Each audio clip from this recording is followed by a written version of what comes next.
Welcome in, everybody. We are here for 2025-2026 ARC Beavers football. I am Stones McCoy here to bring you the play-by-play for today, and I'm sitting alongside my good buddy.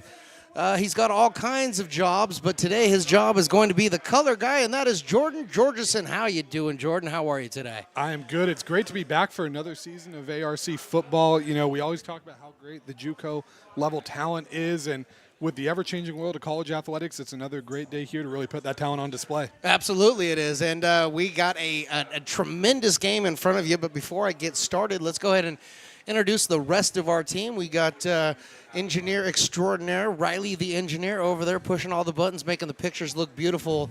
And then junior producer, I might give him executive junior producer, Christopher Toy is in the building to help us keep score. So I know many people watching at home might not know this, but we're missing a big member of our group today, and that is Mark the Phantom Lowe. So huge shout out to Mr. Lowe. We know that you're doing well, and we can't wait for you to get back here and take over your chair. But just wanted to shout out because it's nothing like starting an ARC football season without Mr. Phantom up here in the booth. Yeah, it doesn't feel the same without him, but I'm sure he is at home. He's already got a long list of critiques. It's a CVS receipt of just everything we did wrong, everything we said wrong, how we said it.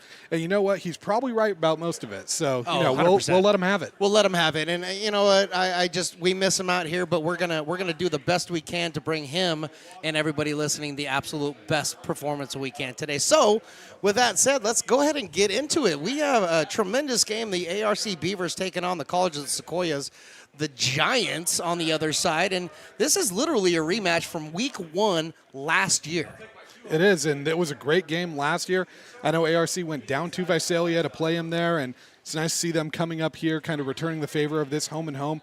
A good matchup. College of Sequoias is a team that went to a bowl game last year, played Sierra tough, and Sierra's a team with a lot of talent every year. A lot of talent really just in this Northern California Central Valley thing. So a good test for the Beavers early this season. Yeah, the Sequoias, the Giants, they played in the Pepsi Bowl last year against the Sierra Wolverines. And I believe that was a high-scoring game, too, if I remember It was right. a high-scoring. 38-35 was the final, so they absolutely have a squad over there. But let's talk about the Giants real quick in that they have a lot of turnover this year. I was reading somewhere where they got about 25 returning sophomores, and then the rest of this team is freshmen.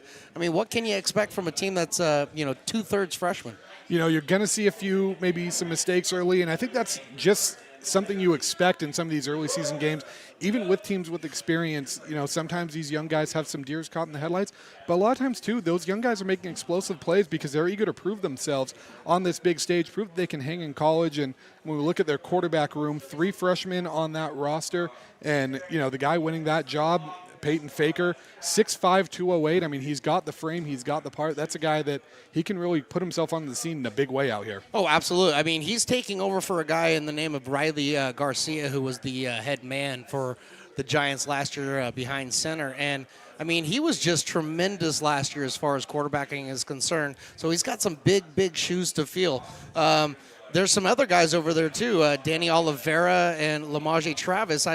How are you going to necessarily replace some of these guys that they have over there on offense? I think the big thing with it is just finding the right personnel and letting these kind of players come out and play their style of play, because I think the big thing with this, when you have these new guys in, there's going to be guys taking chances, and there's also going to be guys kind of playing things a little close to the vest. So don't be afraid to make plays, and I think letting these guys make their mistakes but also make their presence known is a big factor here. Absolutely. So the Sequoias, they had a good season last year. Like I said, going to the Pepsi Bowl. The Beavers, they had a tremendous season last year, the 5th straight NorCal Conference title. So they're coming back here to defend not only their NorCal Conference title, but Coach O winning the NorCal Coach of the Year last year. So you got 2 big things that you're coming out here to defend on week 1.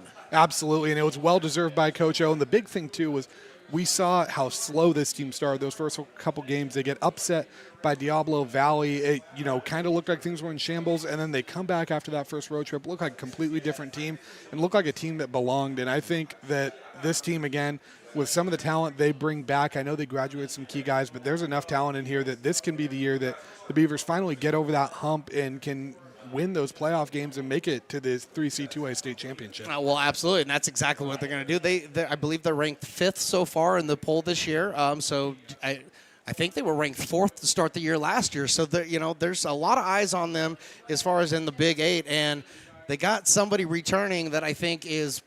Well, I know. He's the captain of the squad. Jed Harris is back for his sophomore season. Yeah, Jed Harris, if you looked at his progression from what he did as a true freshman coming in, starting to what he did at the end of his first season, I mean, it was night and day. And now with a year of experience under the belt, leading this offense, being familiar with a lot of his weapons now, being familiar with his line, I think this can be the sky's the limit for him this year.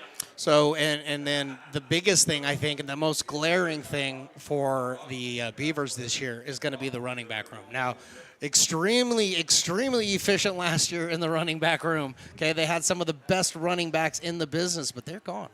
They're gone. So what do you do now in the running back room when it comes to the ARC? Because that was a big part of their game, running the ball. Well, one of the guys you look to is Nathan Crawford, the redshirt freshman out of 12 Bridges High School over in Lincoln. He was slated to be their starting running back last season, actually.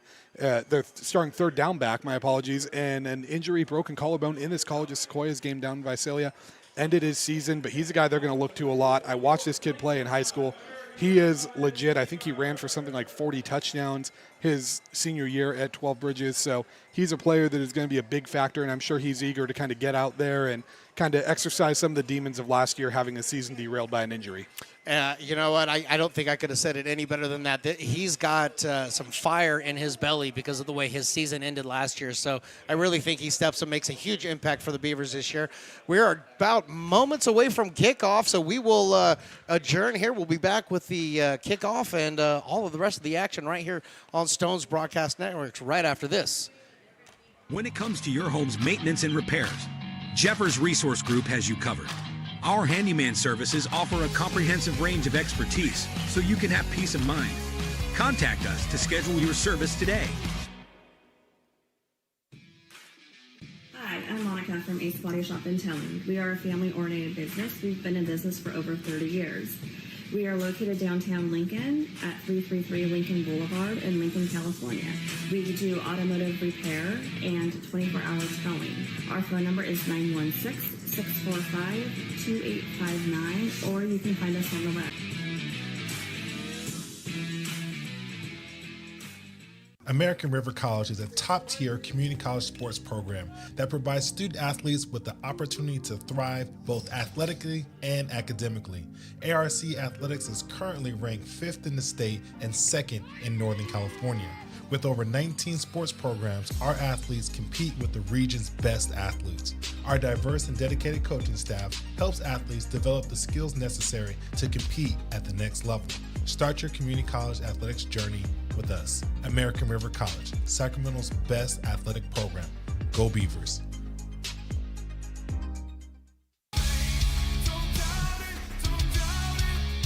Got dragged there, and I didn't. He's an actor. Oh crap! Who cares? You got the rest of your life to be, serious. But just tweet it out and then don't And really then run respond. away. Yeah. I think it happens to some of us. Maybe it sounds a little personal to you, but I didn't want me. yeah, to I don't sound know. that It just way. maybe sounds like that. 'Cause I know Generally fine. Again.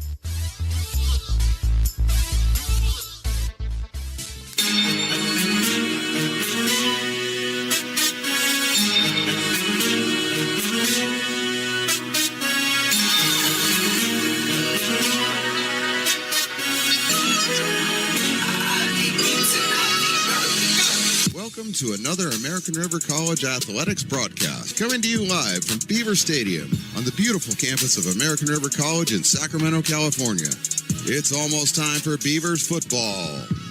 Today's game is sponsored by United Rentals, Ace Body and Towing, the Lincoln Potters Baseball Club, Grateful Bread, Super Taco, and Taylor Builders.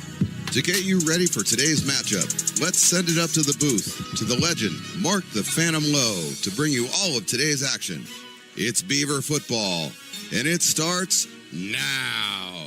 It does start right now, and it left a little bit of the Phantom's voice in there so you could remember him because he will be back very, very soon. But right now, Stones McCoy Jordan George in here to bring you all of the action from beautiful stadium here at American River College. Beavers are taking the field. Looks like they're going to be kicking off today. And the Giants, they'll be receiving, going to my left. And Jordan, what do you got? We've got the Sequoias. Oh, excuse me. That's right. I did this on the walk up. You know, I'm so used to the Beavers wearing the red and whites unis, and I walked up and went, oh, boy, I'm going to be confused. You are correct. The Giants will be kicking off to the Beavers. I like the eagerness, though. I do like it. The white unis, it looks good. Kicking off for Sequoia. Just about ready to get things going here. Matt Garza. And his little pooch kick, fielded right there at the 27-yard line, fair catch. And that's going to get the ARC Beavers started right around the 27-yard line to get things going here. Good starting field position for the Beavers. You want to capitalize on this early. Kasai Cox was the one with the fair catch signal. It was kind of a pooch kick. Wasn't expecting that. I was expecting a big boot to get things started here. So kind of unique there, but regardless, it's Beavers ball, 1st and 10 from we're going to call that the 28-yard line. Beavers working from left to right down the field. 2 wide set. Jet Harris behind quarter. He's in the shotgun at the moment. A quick hitter out to the flat. Jaden Anderson looks like he picks up about 5 on the play.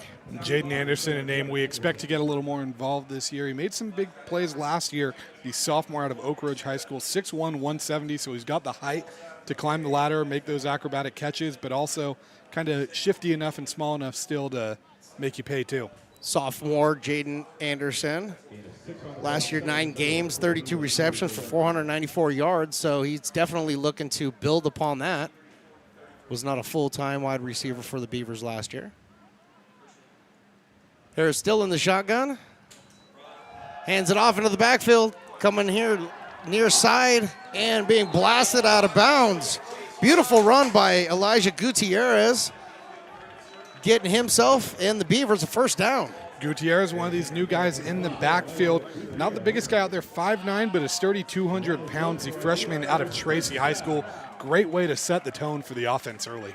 So first down of the game for the Beavers.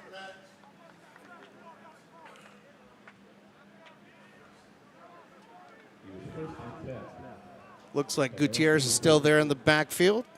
Jet Harris in the shotgun. 2 receivers up top. Frank Curry in motion. And there's a pass that was dropped right over the middle there. He was looking for Jaden Suggs, the former high school running back, fullback, converted to tight end out here, and one he's going to want back. We do have a flag on the play, though, and we'll see if it came out right at the snap, so typically that's something procedural, and yeah, that looks like the Beavers will get marched back. They're going to march them back 5 yards there for the procedure. Penalty was on number 75, Donovan Ray. So now we got a 1st and 15 here. Just a little bit more than a minute gone by here in the first quarter. 2 wide receivers flanked up top. Harris moving to the right. He hands it off. And there's another run by Elijah Gutierrez. Giants stopped him after picking up maybe 2, maybe 3. And a good job by the Sequoias defensive front. That looked like number 40 leading the charge for them, which is Kevin Watson, sophomore out of Lake Placid, Florida. 6'4", 273. It's a tough guy to block on the edge there. That's a big boy. So Beaver now here with 2nd down. 12 yards to go. They're sitting right there at the 42 of their own side. Frank Curry in motion for the Beavers. And this is going to be a keeper for Jet Harris. Takes it up the middle, and he gains about 7.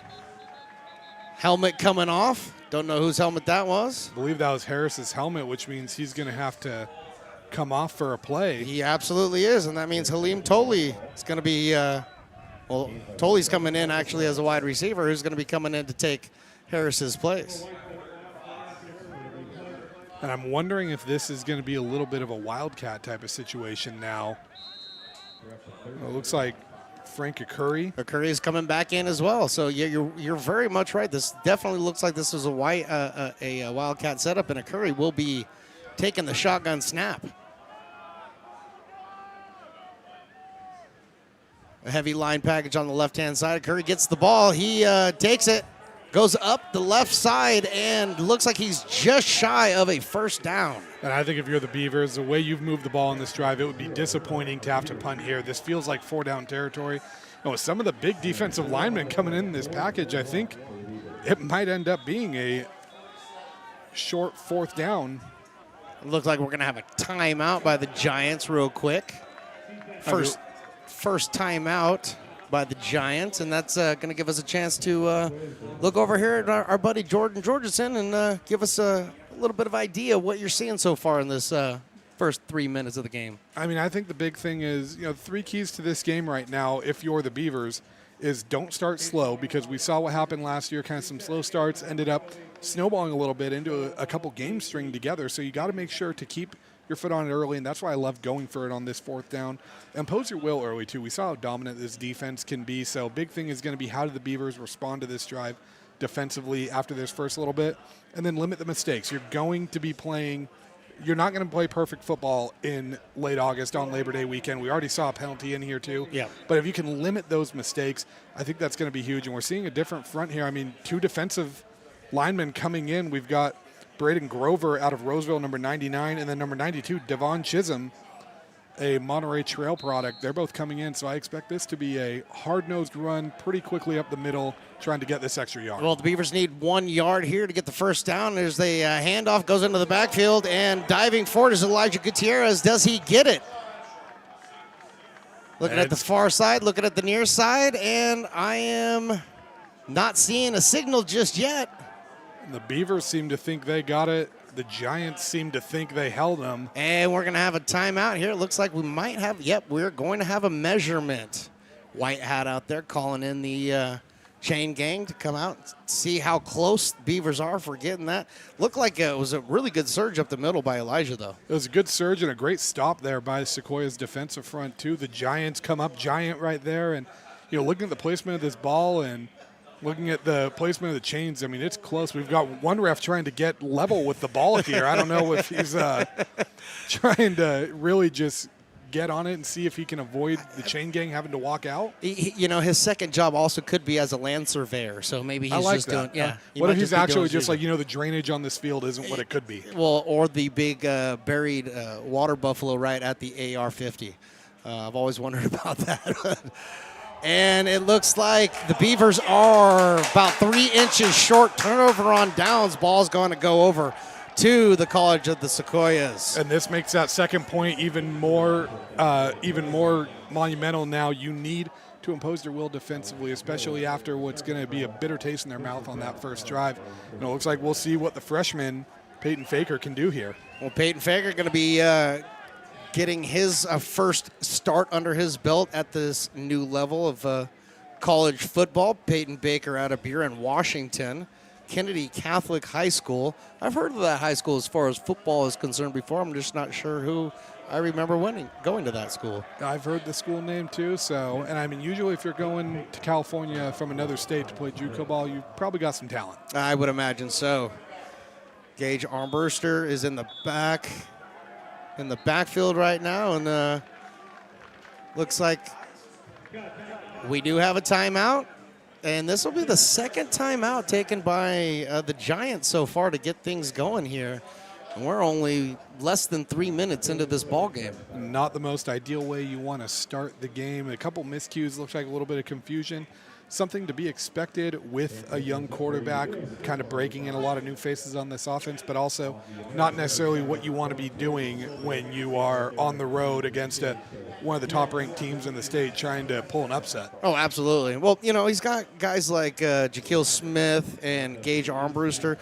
guys that they're in their sophomore seasons. They played here last year, and they actually made some big impacts. So you would imagine that Faker will be relying on some of that veteran presence to help him get his college career started. So we are done with the timeout. Giants are back out there. Faker in the shotgun. Guy I was just mentioning, Jaquil Smith in the backfield. Takes the snap, quick pass over into the flat. That goes to Dante Gentles, and he picks up, looks like he picks up about 3 yards. That is going to bring up 2nd and 7. Yeah, and Gentles, good job getting that, making kind of something out of nothing because the Beavers were really getting in his face early there. It looks like a quick hurry-up offense for And Sequoias. Sequoia's running the hurry-up offense, and there's the handoff to Smith. He goes up the gut, and he picks up, looks like he picks up about 8, and he's really close to the first down on the ARC 44-yard line. And that's what the Sequoias want to do in this game. They want to keep the Beavers defense on their heels, get them winded, especially in this heat. We're pushing, upper 90 degrees this afternoon. So if you can make this defense tired out and make them play your pace, then you're going to be able to control this game. Well, you just brought up something really important. The coolest it's ever going to be during this football game is right now. It's 95 degrees out here, and it's only scheduled to get hotter. It's supposed to hit 100 today. So, these are generally your August games, but this is not the kind of weather you want to be playing in. Well, 1st and 10, they did get the first. Stepping back is Faker. He's looking down the field. He throws out here to the flat and picked up by Gage Armbruster, who I was just mentioning, a sophomore returning for the Giants, and he comes up with a catch, and that's another first down. And if you wondered if they were going to let him kind of settle in a little bit, they're opening up the playbook right now for Faker. That's a hard throw to make and an impressive throw for the youngster to come out here and move the ball. Yeah, right-handed quarterback throwing down there to the right side off the right foot. It's not an easy throw, but he made it look pretty easy. Did it the right way, you could say. There you go. 1st and 10. Here's another throw out, and completion is made. Broken up pretty quickly. Dante Gentles is there to make the catch. And ARC defense shows up. Takai Takahashi, the freshman defensive back out of Whitney High School, flying in there to make the tackle there. Good job, but still a good game there for Sequoias. Hurry up offense, and Faker pitches it into the back to Smith, and he's blown up in the backfield. Looks like there's going to be maybe a loss of 1 on the play. Guy Forston leading the charge there for the Beavers. Guy Forston from Armijo High School in Vallejo helped lead that team to their first playoff appearance in over 100 years. Wow. Well, definitely he's out here making hay and keeping his name in the paper. Here we go, 3rd down and 10. Faker looking over to the sideline to get the play. Calling out to Gentles, who is wide. He's in the slot spot right now.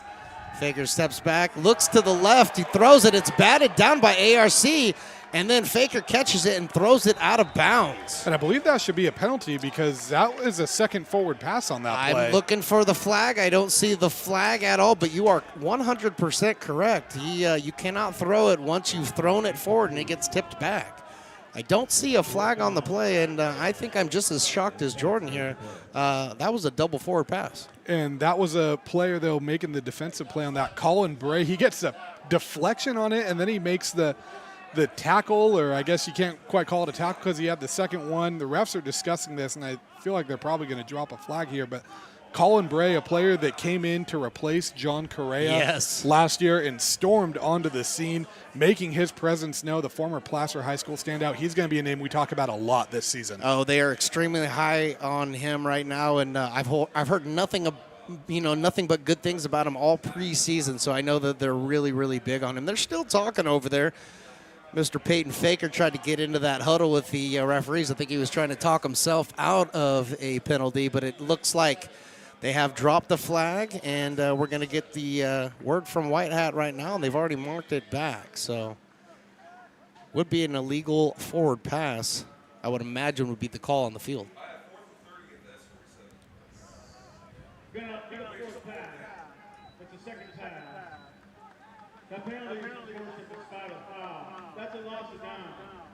So loss of down. It's going to bring up 4th down. He misspoke. It's okay. Everybody in the booth understands, but he just misspoke. It is 4th down. And it turns that into a 4th and 30, so clearly the Giants are going to have to punt this ball away. And this is a disappointing one. You were inching in on field goal position. Now you're back in your own territory here. I mean, a huge swing, and that's how the defense imposes their will right there. Colin Bray deciding to go do Colin Bray things and get the Beavers kind of back in front of the 8 ball here. Well, and that's one of those things with the rookie quarterback, a new quarterback. Maybe he just didn't pick up on that quickly enough. So we got right now Colby Eckhart back here to receive. Comes the punt from the Giants. Good penetration by the Beavers. And a fair catch caught right up there at the, let's call it the 28-yard line. And kudos to Eckhart there for fielding that one, because you kind of saw the way that was going in the air, saw all the blue jerseys around it, and you almost hold your breath if you're a Beaver fan right there, because it just felt like danger for a weird bounce and some potential scariness there, but a good job by Eckhart to field that cleanly and put the Beavers in a position, same starting field position they were in last drive. Not easy to catch a dead duck, is that what you're saying? Pretty much. Okay, all right. Well, I mean, it feels like it should be easy to catch a dead duck unless the duck is flying at you with large college players trying to take you out. Well, most of these players are quite large. They're a lot bigger than I am. The Beavers are back on offense. Jet Harris back in the shotgun. 1st and 10, 9:26 left here in the first. We're running right up the middle. Picking up about a yard or two is Elijah Gutierrez. They're trying to get this run game going for the Beavers early and see if they can wear down Sequoias a little bit. Elijah Gutierrez has been the sole running back so far to get things started here for the Beavers.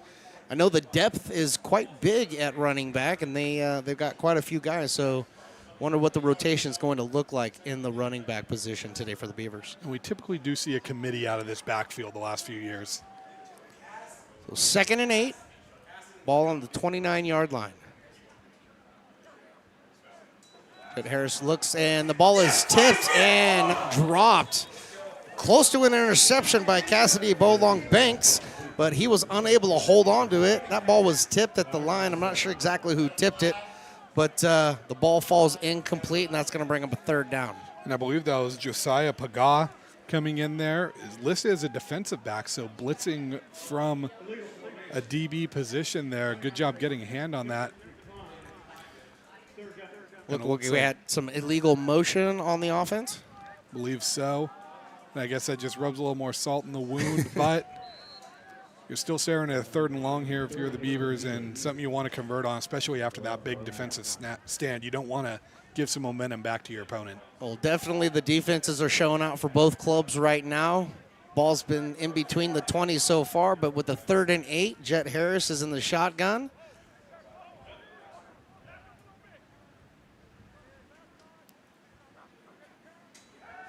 He's looking out here to the left, fires in there, and it's a beautiful catch by Jaden Anderson, and he breaks a tackle, and it gets tackled right at the 45 for a 1st down ARC. And that's something we didn't see early in the season from Harris last year. There were a lot of plays where guys were open, but the timing was a little bit off, and you can see that extra year of experience here between both Harris and Anderson, and a huge 1st down for ARC. Definitely a huge help that Jet and Harris and Anderson have been working together now going into their 2nd season, and you can kind of see how well that's worked out. And I mean, that chemistry is so huge because you see so much, even the pros, I mean, all through preseason, timing's off a little bit, and it messes up an entire drive. So really nice looking start to this 2nd drive here for the Beavers. 1st and 10 at the 45. And here's the handoff to Gutierrez again. He brings it up the left side. Fights his way in there for about 3, maybe 4 yards here. It's going to bring up a 2nd down. And right now, Sequoia's doing a good job kind of containing this run game. I think that was one of the bigger runs of the night we've seen for AR, or of the afternoon, excuse me. Well, I mean, if we keep playing, it'll be night. It could be. I mean, you never know with some of these new college rules. I don't even know what the overtime rules are now. I mean, I'm so confused on how we do this. We could be here till midnight. I mean, do I get paid by the hour? I think not at all. I need to take this up with HR. 2nd and 6 here for the Beavers. 2 wide out, spread up to the top. Gutierrez comes up and meets Jet Harris right at the shotgun position. There's a little flip over to the tight end. And he makes a move and makes one miss and gets down to right about the 25-yard line. That was big Jaden Suggs again. Suggs. Again, the Placer High School product. His teammate Colin Bray makes a big stand there, and then he moves the chains. Good job by Suggs to kind of make amends for that earlier drop and putting the shoulder down, just like we've seen him do a million times. It's impressive to see how he's transitioned this tight end position. He's looking really good. He obviously physically fits the bill for the tight end position. His hands look even better. So 1st and 10 on the 25. Beavers are marching down the field right now. Harris takes the snap. He's looking to the left. He throws it up. It's up there. It's contested, and it is caught by Halim Toley. Touchdown, Beavers. And another thing of that timing right there, looked like that pass was going to be broken up by the Giants right there. I'm looking, I think it was number 27, the defensive back on that, but Toley, great job sticking with that and finding a way to reel that in, get that toe in right before the end zone or right before the end line, and Beavers on top. We're gonna try something here. I'm gonna look down to my guys, and let's see if we can take a look at a quick replay real quick. And while they're kicking the field goal, but we're gonna take a look at this replay and look at the touchdown. I mean, you can see right there, good job. He's one-on-one play, puts it right where he needs to be, and a great effort by the defender. I think it was actually number 25 trying to make the play there on that for Sequoias, which is Dion Tyler from Buchanan High School in Clovis. Great football town down there, but Toley just finding a way to stay with it, and that's why you play those tip drills, that bobble drill. And absolutely. Reels it in. Again, that just shows what a little bit of timing and a veteran quarterback can do for a college offense. Well, let's just put a bow on this drive real quick. The Beavers cap this off with a Cam Smith field goal. They now lead this 7-0. We're going to shout out the specialist Cam Smith. The punter Landon Richardson, who we will see, I'm assuming, at some point in time. But the long snapper, you got to give love to the long snappers. Jason Evans, the long snapper for the Beavers today. So Cam Smith puts one up on the board, and the Beavers now lead this one 7-0. Hey, I love that you gave the love to the long snappers, because that is a position that they go so unnoticed on the field, but when something is wrong with your long snapper and when you have to go that second long snapper, it is very, very evident when it is not your typical long snapper. It's not fair. It's just bottom line, it's not fair. So I want to make sure that they get their love because they work really, really hard. Alex Hensley is now coming out to kick off for the Beavers. And do we need to make a shirt that says Justice for Long Snappers? Justice for Long Snappers. I'm trying to get an idea of who's back to receive. Kind of hard to see from up here. It does look like Alston Garcia, one of them. We're using our trusted telescope, but we've got the gloves covering the numbers. Oh, boy. But here's the kickoff all the way down to the 3-yard line. This one is going to be returned. And broken up right at the 20. Good defense by the Beavers. Nice return, about a 14-yard return there. And the Giants are going to come back out on offense. And this is a key thing for Faker. How do you respond now? You had a good drive. It got derailed by one bad play, but now AR went and landed that first blow with that big touchdown. How do you punch back? Mike Tyson always said everyone's got a plan until you get hit in the mouth. So you got hit in the mouth. If you're the Giants, what do you do now to bounce back from it? I think he said punched in the mouth, but, I mean, hit in the mouth, same thing. Whatever. Slapped in the mouth. Yeah, Got dental work done, whatever you got to say. I'm just glad you didn't use your Mike Tyson voice. Thank you for that. I could. Faker now, he's in the shotgun. He's waiting for the snap. This will be the... Takes it, fakes the handoff. A quick hitter out to the sidelines. And Gage Armbruster makes the catch. Minimal gain there. Looks like he picked up 6 or 7 yards on the play. And nice job by Armbruster there, because that's a play that looked like it was only going to go for 2 or 3 yards, because good coverage by Christopher Butters for ARC, but he ends up fighting for those extra yards. And, I mean, that could be the difference between a second and manageable or a third and manageable or a third and long. Well, Armbruster, like I said, a sophomore coming back. He played quite a bit last year for the Giants, so one of the vets on the staff. Here's a run play right up the middle, and broken up and taken down pretty quick right there by Takashi, huh? Another big play by Takahashi, flying up from that safety position. That's the second time we've seen him lay the wood today. Giants going quick here. Quarterback keeper, Faker goes up the middle. He picks up 2 or 3, and he does look like he gets the first down. Something just warms your heart when you see a quarterback that's willing to put the shoulder down and fight for those extra yards. It just feels right, and I love seeing the freshman not afraid of the big stage and making the play there. It reminds me of the good old 80s and 90s football, when actually the quarterbacks came out and they laid hits, Yeah, but back then, too, you had Len Dawson, smoking cigarettes in that locker room at halftime. And nothing wrong with that. I mean, there wasn't at the time. Glass of whiskey on the sideline to unwind after a drive. There is now. 1st and 10, ball on 31 for the Giants. Smith in the backfield. He gets the ball. And he goes up the middle, breaks 1 tackle, and then finds himself surrounded by Beavers. And Smith, too, that's not a small guy to be taking down. I mean, we talked about it earlier, but if you look at his build, 5'7", 184, that's stocky. Went to Merced High School. That's a great football program from the southern part of this section. He's used to playing in this heat there, too, being a Valley guy, and that's not a guy you're going to want to be taking it and just having him run down your throat over and over the course of a game. Well, when you say 5'7", 185, I generally think of guys like Barry Sanders. That's what pops into my head. I see, this is our generational gap because I see, short, stocky runner. I think of Maurice Jones-Drew first. I'm sorry. I think you would rather think of Barry Sanders when I say that. Barry Sanders is, high comparison right there. He is. MJD, he was good in his own right, okay. But I think you got to start at MJD, and you can work your way up. Get a 100-yard game. You can get into Barry Sanders. All right. Well, let's see what Smith ends up doing today. We'll put that one on the back burner. He's on a good start so far. Yeah, he's not doing too terribly bad there. Is that a timeout taken by anybody, or is it just a dead ball?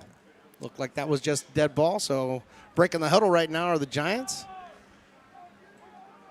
Peyton Faker has been in the shotgun most of the day today. Going in motion is Gage Armburster. And the fake pitch to Gage, and that was blown up in the backfield. And Colin Bray coming in there like a heat-seeking missile. Got in there before it looked like Faker even really knew what hit him. Well, Colin Bray has had his name called a half a dozen times already here with just under 4 minutes to go in the first quarter. I hope the people out there watching realize what Colin Bray is going to mean to this defense. He really is. He's the X factor on this defense. He's a game changer, and he can turn a game and a drive upside down at the flip of a coin. Connor Mirwise in motion for the Giants. And pass over the middle, right through the hands of Marshall Sanders. Right over the middle, and that ball is dropped, and that's going to bring up 4th down. That's one Sanders is going to want back because he had a lot of field to work with and a chance to turn a 3rd and about medium into a big gain there. And now if you're the Beavers, chance to really cushion this lead and kind of make a statement early in this first quarter. I definitely think the Giants missed out on a big one there. They had an opportunity for a 1st down and just could not capitalize. The Beavers brought some pressure last punt. We'll see if they do that again. Good pressure, but the punt is away. Josiah Paga, the kicker, and receive right there at the 23, 25-yard line, but taken down quickly. Receiver out there. Let me take a look real quick. That's O'Brien Flanagan. And that was. Oh, excuse me. I take that back. And that was Pana Tupatala on the tackle there for Sequoias. Great coverage there. And Kasai Cox was back there. Excuse me. And, we always say special teams is a third of the game, and sometimes those players setting the tone with some big plays. Absolutely. A great coverage punt on that can really help kind of rejuvenate your defense when they're feeling a little out of it. So we'll see how that sets tone and how the Giants help kind of bring that energy. Well, 2 really good defensive stands so far by the Beavers that are now back on offense.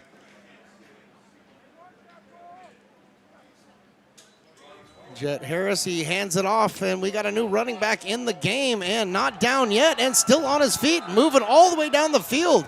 And we see a flag down there. Helmets come off. Not exactly sure what happened there, but Nathan Crawford getting a little bit of run here to go in the first quarter. And let's take a look at that. That play got blown down, but I don't think Crawford was actually down when he hits that little spin. Kind of goes down a little awkwardly here, but you can see, I don't think that butt touches the ground. It And he does starts not. going. Then we got flags everywhere, guys with helmets off, referees throwing, yelling at people. It's just it's like a family reunion up in here. It is a family reunion. And while we have a second, we did not have the ability to do this last year, so I want to shout out the tremendous job by the engineer, Riley, the engineer, coming up and giving us the ability to run replays this year. So very nice feature.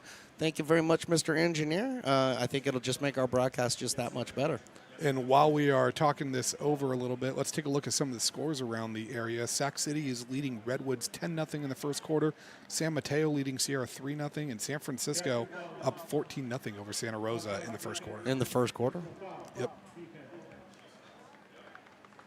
Personal foul on the defense. And that's what makes Coach O the Coach of the Year. You take the 15-yard penalty, That's not right. the 5-yard penalty. That's right. That's the move. That's a good I like one. to think most coaches would do that, but it's just that's what sets them apart. Well, you had the personal foul on the Giants, and I'm assuming it was for the incident where the helmet's coming off. But Coach O decides to go with the penalty, pick up 15 free yards. It's going to give him ball right at the 42-yard line of the ARC. And here comes 1st and 10. Jet Harris has it, flips it over to the left side of the field. Being ridden down over there is Wendell Ware, out of bounds, but enough just right at the sticks, maybe just shy of the first down. That was Cassidy Belong Banks kind of wrestle them down there. They were spinning around, finally go to the ground, but a good job there by Foley to fight for those extra yards, get that first down. Again, kind of one of those little differences from 5-yard gain to a 10-yard gain. Yes, and they did give him the first down. He came right at the marker, so now the Beavers have the ball on the Giants side of the field, leading this one 7-0 with about 2.5 minutes left to go here in the first quarter. Jet Harris hands it off again.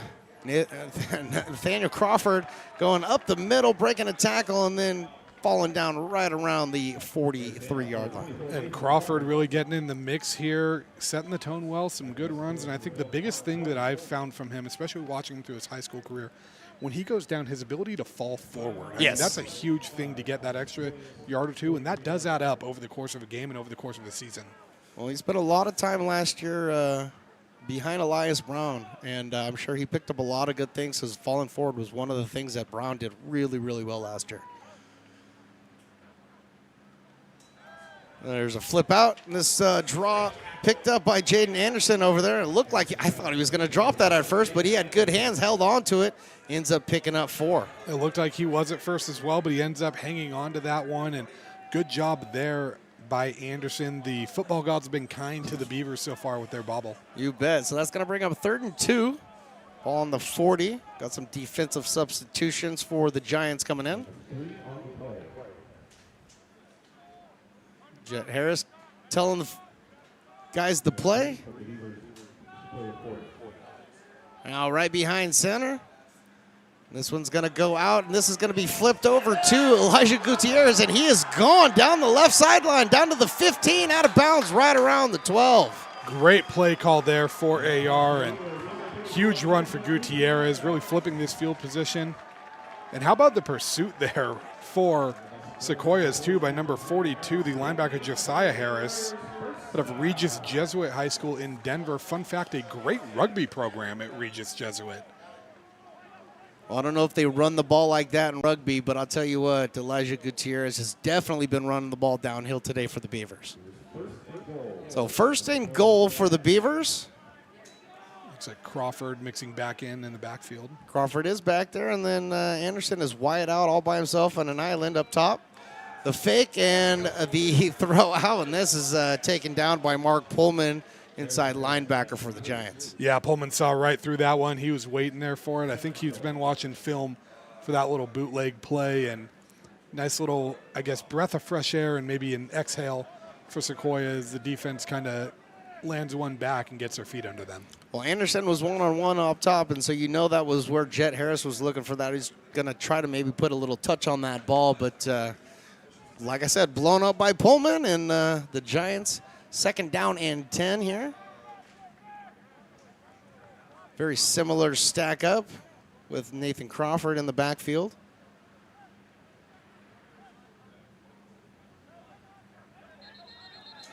Looked like he was trying to draw him off sides, and ended up having to call a timeout with Coach O there to keep them from running that clock out. And I can't tell. I know Sequoia had someone motioning for a flag. No, it looks like they did call the timeout on that one. And 2nd down here. They got a lot to work with now. 2nd and goal from the 10. So if you're Coach O, I think this is going to be interesting to see how you play this, because you could do something where you're kind of planning for running 2 plays and scoring on that 3rd down, or take your shot at the end zone and know that you could be risking a 3rd down where you're staring at 3rd and goal from the 10. Or longer. That's part of the issue. I mean, the defense, like we've said so far in this game, the defense has been really good on both sides. Yes, the Beavers so far, and especially in this drive, have been able to move the ball downfield quite well. But, it seems like the big front four for the Giants have really shown up when they've needed to. They really have, and I think if you're Sequoias, if you're able to keep them out of the end zone here and force ARC to settle for 3, that's going to feel like a win, especially after the way this drive was starting out and the way it was moving. So this is a pivotal drive in this game, because 10-0 and 14-0 feel like completely different scores when you're on the other end of it. Absolutely. 57 seconds left to go here in the first quarter.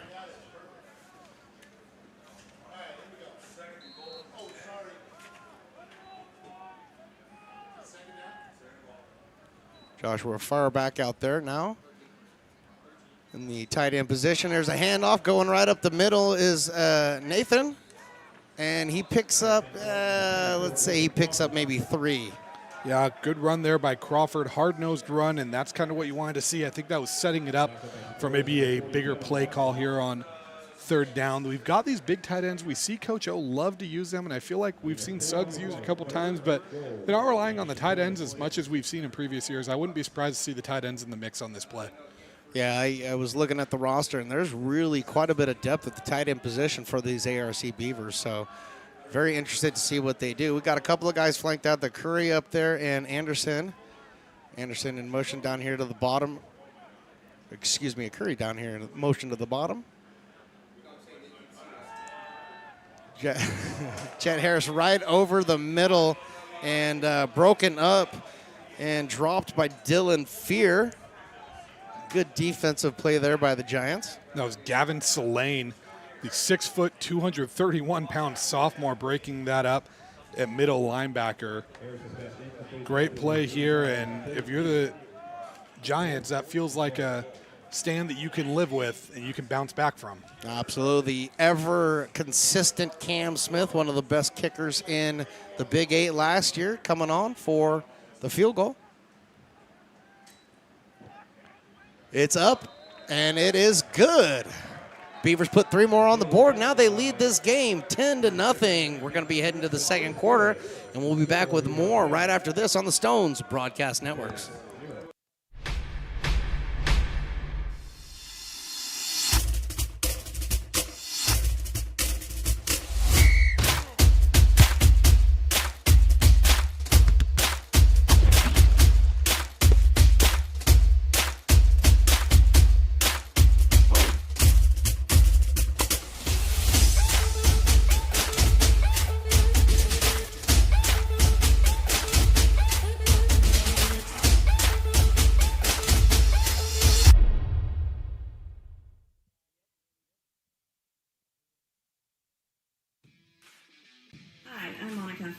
Shop in Telling. We are a family-oriented business. We've been in business for over 30 years. We are located downtown Lincoln at 333 Lincoln Boulevard in Lincoln, California. We do automotive repair and 24-hour towing. Our phone number is 916-645-2859, or you can find us on the web. Back here for the second quarter from Beaver Stadium in lovely Sacramento, California. I'm Stones McCoy here with Jordan Georgeson and the rest of our crew to bring you ARC football. Beavers leading this one 10-0 as we start the second quarter. And you know, Stones, we haven't addressed the elephant in the room here yet. Lee Corso didn't pick a winner of this game on his final college game day. No, he did not. He did not. We're going to have to call him. There's the kickoff fielded right around the 8-yard line. There's a fake reverse, and running this to the left side are the Giants. Looks like that may have been Danielle Booker. I believe number so. 88 for the Giants on the return. And speaking of Giants, Danielle Booker, the freshman out of Clovis East High School, a football giant down there in Fresno. You know, when we talk about all these great NorCal football programs, I think people talk a lot about these Bay Area powers, the De La Salles, the Sarahs, the Folsoms out here that are playing Sarah today. But I feel like a lot of people overlook some of those central section programs like Clovis East, Central, Buchanan. I mean, they've got some good players down there. They absolutely do. And, I mean, you know, in the Central Valley, the NFL has churned out a lot of good talent that's come out of the Central Valley. I think at one point 3 or 4 starting NFL quarterbacks were from Bakersfield. I think it was a year or two ago. Thank you. So my point being is there's some really good football. So I agree with you. I think it does get overlooked quite frequently. There was a penalty on the play. Going to move the ball all the way back to the 10-yard line for the Giants. So they're going to get their drive started here at the 10. Down 10-0 here. Peyton Faker in the shotgun. Low snap, but gets the handoff to Smith, and Smith cuts over to the left, and he picks up, maybe a yard. Nice job by Smith to kind of turn that into a net positive gain, because that had the potential to be a 3-yard loss right there. Absolutely. The ball hit the ground. I was kind of shocked when Faker picked it up, and he didn't run it himself. So 2nd and 9 here. Ball on the 11. Same backfield right now with Smith and Faker. We'll see how aggressive the Giants want to play this, being backed up. Only got 4 wide. Faker drops back and throws it to the left sideline, and he underthrows it, and it looks like that's picked off. Picked off by the Beavers.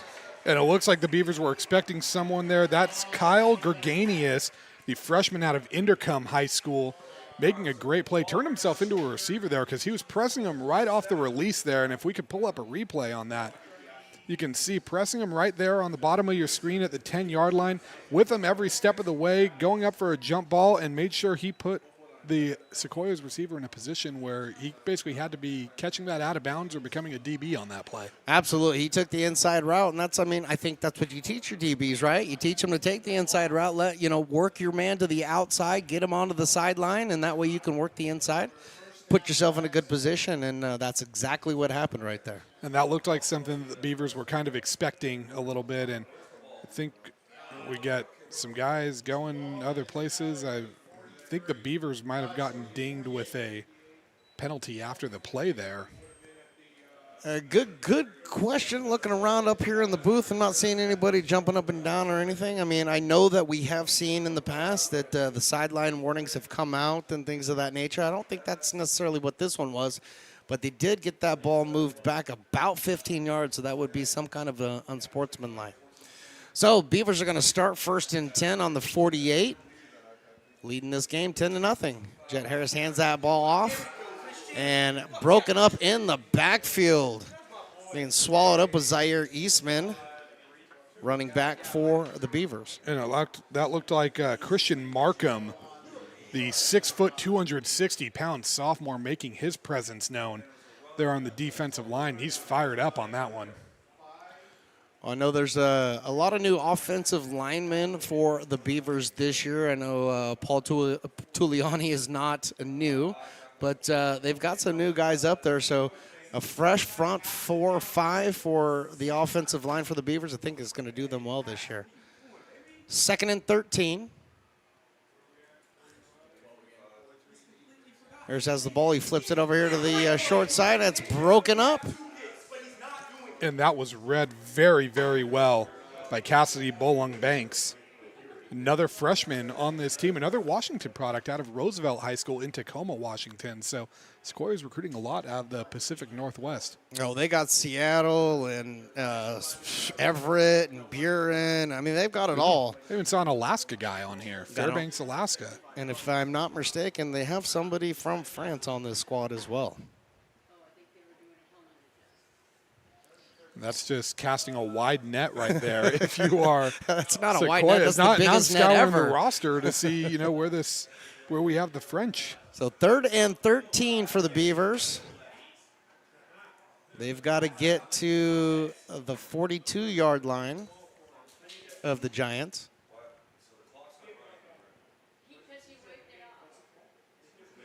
The White Hats looking up here. So it's 13:22 on the clock, is what we've been told. So clock operators are adjusting, and now we're ready to play. It's early in the season for everyone. Everybody's got to get, got to get your feet under your sea legs. We don't get a preseason like the NFL. Harris throws this one out of the flat. Beautiful catch and run by Zaire Eastman all the way down to the 30-yard line. And we talk about the timing, and it shows again. That's one of those plays that a year ago, Harris maybe makes an overthrow there. Maybe it ends in a turnover. Right there, it ends in a big gain for the Beavers because that extra year of experience and timing and chemistry with his receivers. Absolutely. He just dropped that right in the bucket for Eastman. I mean, he hit him in stride. That was a beautiful toss, beautiful grab, and a beautiful run after the catch by Eastman. So Beavers are now 1st and 10 on the 34. 2 minutes gone here in the second quarter.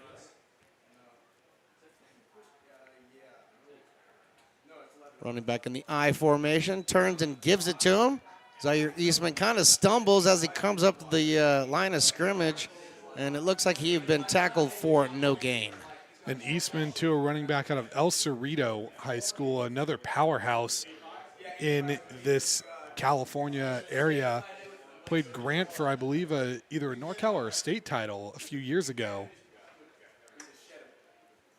El Cerrito has always been a fairly good program, too, as far as football talent as well. So, if you're a running back out there for El Cerrito, you got to be doing something pretty special. That's good for AR to get a guy of his caliber coming out of his area to come play here. You betcha. 2nd and 10. Eastman takes it, and he runs through the right side and finds himself a little hole. He's upset with himself because he got tripped up, but just after a gain of about 7 yards. Good play there by Gavin Slane to trip him up right there and kind of be able to salvage this drive a little bit and stop that from becoming a big gain. So picking up 6 on the run, so it's actually going to bring up 3rd and 4. Beavers marching down the field again. Already put up a touchdown and a field goal so far. 2 receivers up top, 1 down at the bottom. And Jet Harris takes it himself, and it looks like he is just short of the first down. Yeah, if you're the Beavers, this is another one, kind of an interesting bit of gamesmanship here, and it looks like we've got those D linemen coming in for a big package again, but the difference between making this a 2-score game with another field goal or keeping it a 2-score game and going for this and trying to make it a 3-score game is huge, especially as you're getting into that second quarter and you want to really kind of stay ahead of this team and don't give them chances to hang around. We saw Diablo Valley hang around and pull a great comeback here last year. You don't want that to happen again. No momentum given the other direction. So jumbo package. There's the handoff. This is Nathan out, and he makes the turn on the outside, and it looks like he gets the first down, but there is a bunch, and I mean a bunch of flags hitting the ground. Nathan Crawford out there as the running back. Yeah, the laundry all over the field, and we'll see what this is. It could have been, he kind of had a weird turn on that tackle there. If we could pull up a replay, could be a face mask, but there's also a chance we could get a hold here too. When you look at this, bounce it outside, and yeah, it's tough to tell looking at that a second time. We had a face mask defense. So the Beavers will pick up the first down regardless of the yardage gained.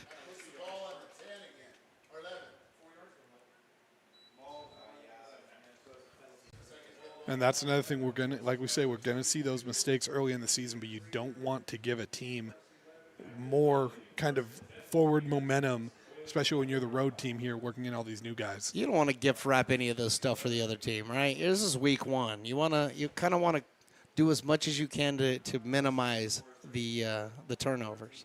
So 1st and 10, ball on the 11, so just outside. And that looks like that's possibly going to be a delay of game. as the Play clock's clock is hit at 0, and that is going to be a delay of game by the Beavers. And talking about momentum, the last thing you want to do when you just got a few free yards is to give some of those yards back with a self-inflicted error. That's one that's going to put some gray hair on Coach O right there. So why do you think that, and this isn't new for the Beavers or anybody else, but why do you think that happens after a play like they just had? I mean, it seems to happen frequently that the team just doesn't get back and ready quickly enough. It's a mystery, I'll be honest, because you see it all the time, and it just feels like it doesn't make sense. It's a head-scratcher. So 1st and 15, the handoff. Run out to the left side and out of bounds is Elijah Gutierrez. He gets, 3 of those yards back, so it should be 2nd and 12 now. And now this is going to be interesting how you play this. You've got some size, you've got some speed. Looks like the tight ends are coming out. So I got to think this is going to be one that's going to be put in the air, and I wonder with some of the speed you have if it's going to be a shot at the end zone. All right, well, let's keep an eye on that. We see Jet Harris looking over to the sideline trying to get his play. Frank Curry has now come back in as one of the wide receivers. Emil Tolley down here at the very bottom as another one of the wide receivers. So the handoff, he does look that way, and the ball is deflected and intercepted by the Giants. On the return here is Wendell Ware, and he is moving down the left field, and he picks up about 25 yards on the interception for the Giants. And the football gods always find a way to pay it back. Beavers got lucky on a few tips earlier in this game. One doesn't go their way. Wendell Ware with a great pick, long return there too. He had some good blocks. And now if you're Sequoias, this is a huge drive. You need to take this momentum. You need to seize it. You need to make ARC pay. And I feel like 3 is not going to cut it. This is a drive you need 6 on. Yeah, it was a tough window for Jet Harris to try to fit that ball in there, and he had I think a little bit too much mustard is really what it boiled down to. I think he had the right idea, just came out a little hot, bounced off the receiver's hands, and just when it's up in the air, it's anybody's ball. And credit to the Giants, too. It was good coverage on that play and good reactions by the defensive backs, too. So the Giants 1st and 10 on the 45. 9:33 left to go here in the second quarter. Fakes the handoff. He's looking to go long with it, and he's got a receiver open, broken up down there by one of the tremendous DBs, and that would be Kevin Arnall. And Kevin Arnall is a guy we saw come into some injuries last year and was able to make some plays. I remember, I believe it was the San Francisco game or Fresno City. One of them was trying to pick on him early after he came in with some injuries and made a few pass breakups, and I believe got an interception, a couple big tackles. So Arnall picking up right where he left off from his limited time last year, and I think we're going to see him really shine in a bigger role now with this defense. Well, and he's slated to not only be playing the defensive back position, but he's also going to be playing some of the safety position this year. And I think you can see he's got the range and he's got the speed to play both. And to add some insult to injury now, we've got marching back, it looks like 5-yard penalty, but still first down. So first and 15 now for the Giants. Good pickup on that one there, Jordan.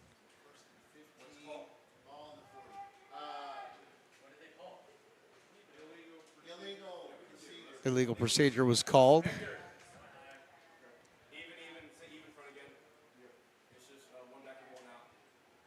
So Faker hands the ball off right up the middle. Number 2, Jaquil Smith, and he picks up a good 15 yards on the play. Smith keeping those legs churning, and the best way to negate a penalty is to come back with a big gain of your own. Good job by Smith to kind of get the Giants back above the sticks. Smith last year for the Giants did not play in all the games, so he's a sophomore coming in and looking to make an impact. And Smith takes the ball and goes right up the middle again, and he's right around the first down marker, and he does get it. He picks it up. Looks First like and we 10 for got the Giants.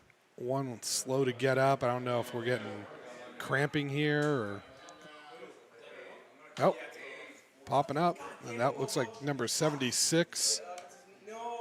Xavier Bradley, the center. The center is not a position you want to be missing on opening day. That's why I threw it out there, because, you know, the center and your quarterback, that's just like a battery in baseball, you know. It's 2 of the more important positions to execute. And not sure who came in for the center there, but hopefully he's okay.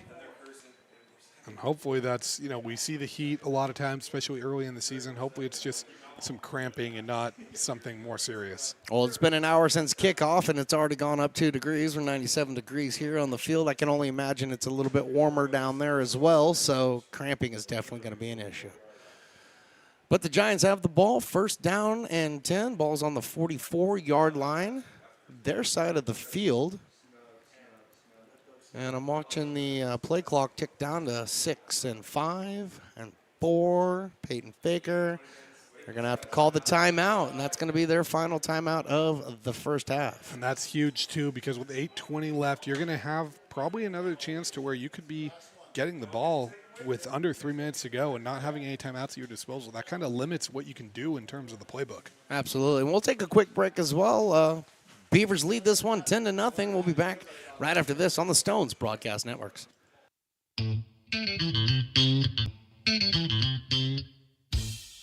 I love baking. I've been doing it my whole life. Grateful Bread was started because I needed a job. It always used to seem like bread was just an afterthought, and which was always kind of disappointing. But now, as not only people, foodies and people eating, they're expecting better quality, and people notice it, they can see it. Lincoln Potters Baseball. Placer County's best-kept secret is back for another exciting summer at historic McBean Stadiums. Peyton Faker back out there. Giants are about ready. The clock is running, and in motion is Janeer Singh.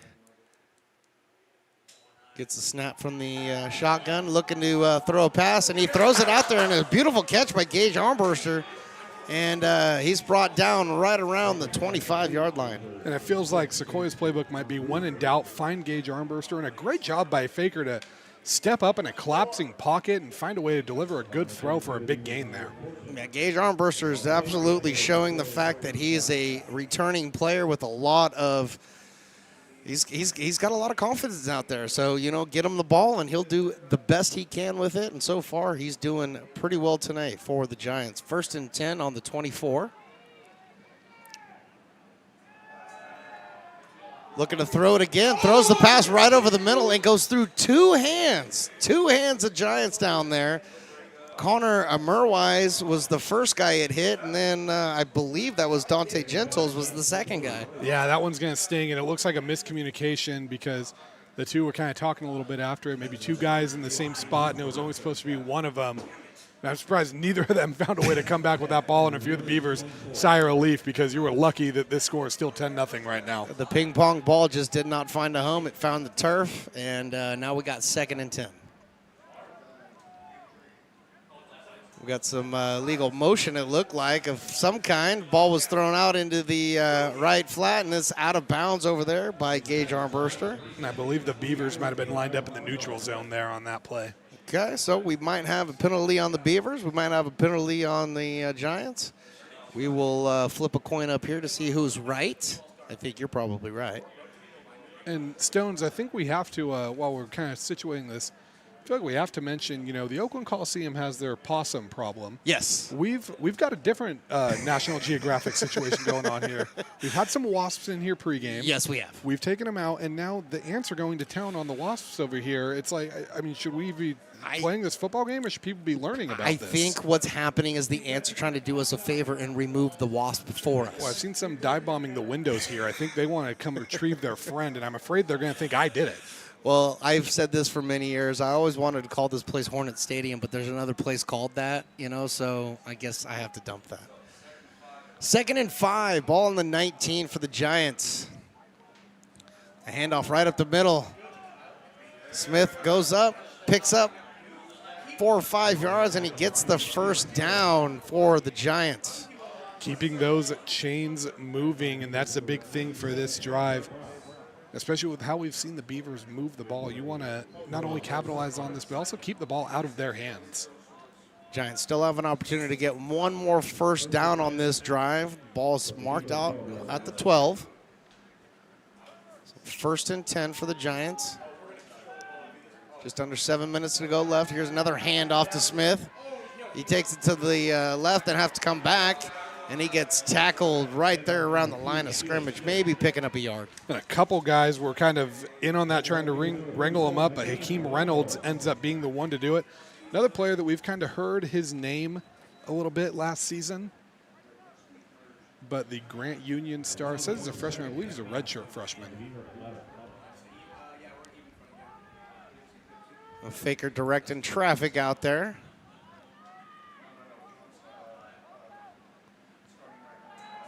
And he looked into the flat and he dumps it off to Smith again.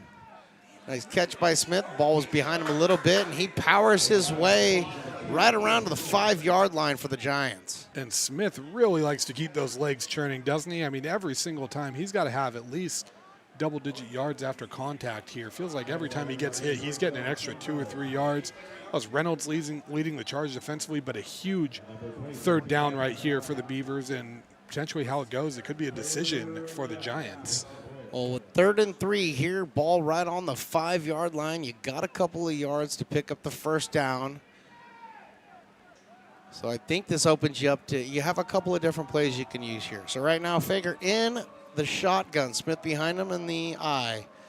And a fake handoff to Smith, and then the shot right over the middle is caught, but stopped quickly by the ARC defense. And that was 49, and they're flying in to make that tackle. Mason Kelly out of Folsom High School, the football powerhouse that is. And this is a real decision right here because going for it feels like the right thought. I believe that if you can't get a yard on 4th down, you didn't deserve the football in the first place, but keeping this a 2-score game if you don't get it. Well, let's see what the football gods have in mind.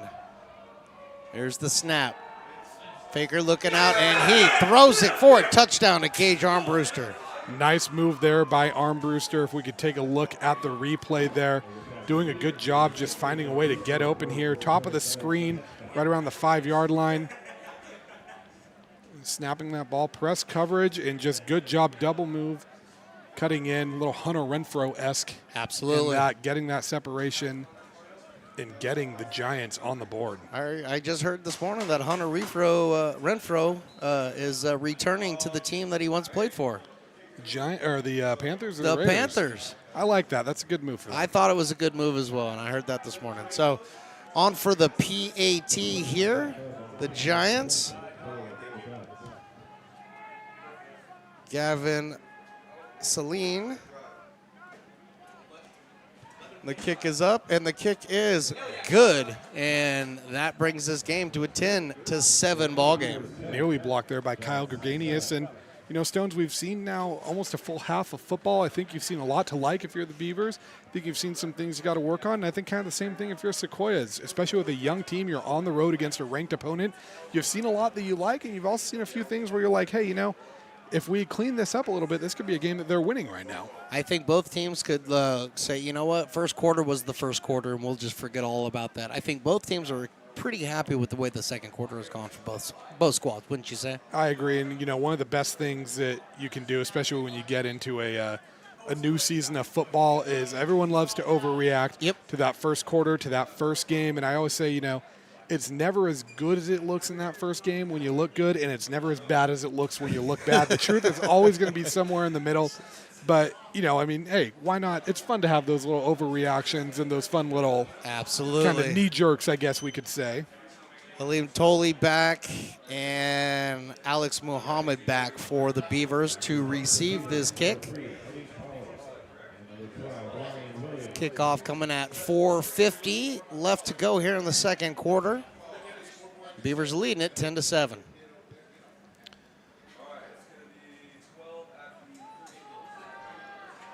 Ball's received and taken up the far side of the field and out of bounds right around the 35-yard line.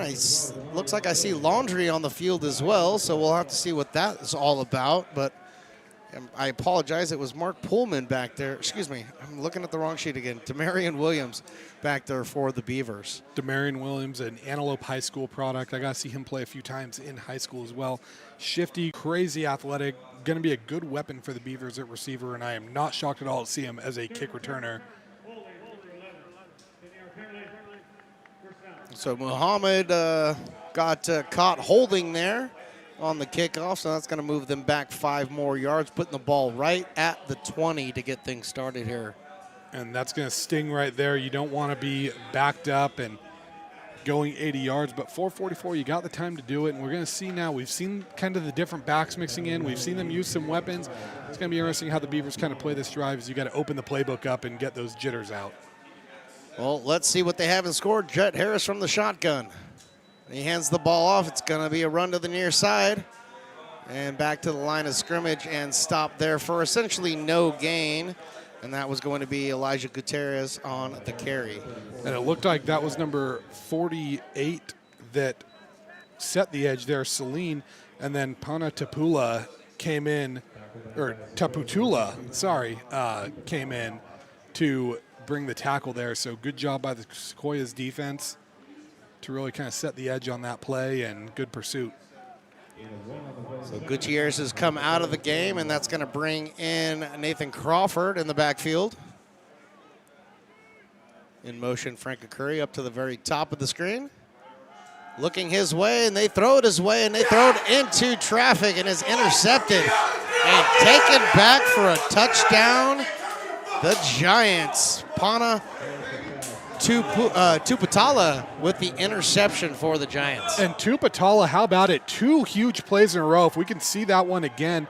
In the first play, he sets the edge, and then right here, reads this perfectly, gets a jump on that ball, nothing but green grass in front of him. And that is a huge momentum shift. Sequoias right now, 5 minutes ago, they're looking at this, just kind of grasping for something. And now you're walking away with the lead with 3:50 left. A huge turn of events here in Sacramento. Momentum has absolutely shifted, and College of Sequoia has picked up on it, and they now have 13 on the board, and they're running out the kicker to put one more on the board to take a 14-10 lead. And that's another case we've seen a few times where Sequoias has really jumped on a play quick, and they're definitely watching their film. Taputala read that thing like a book.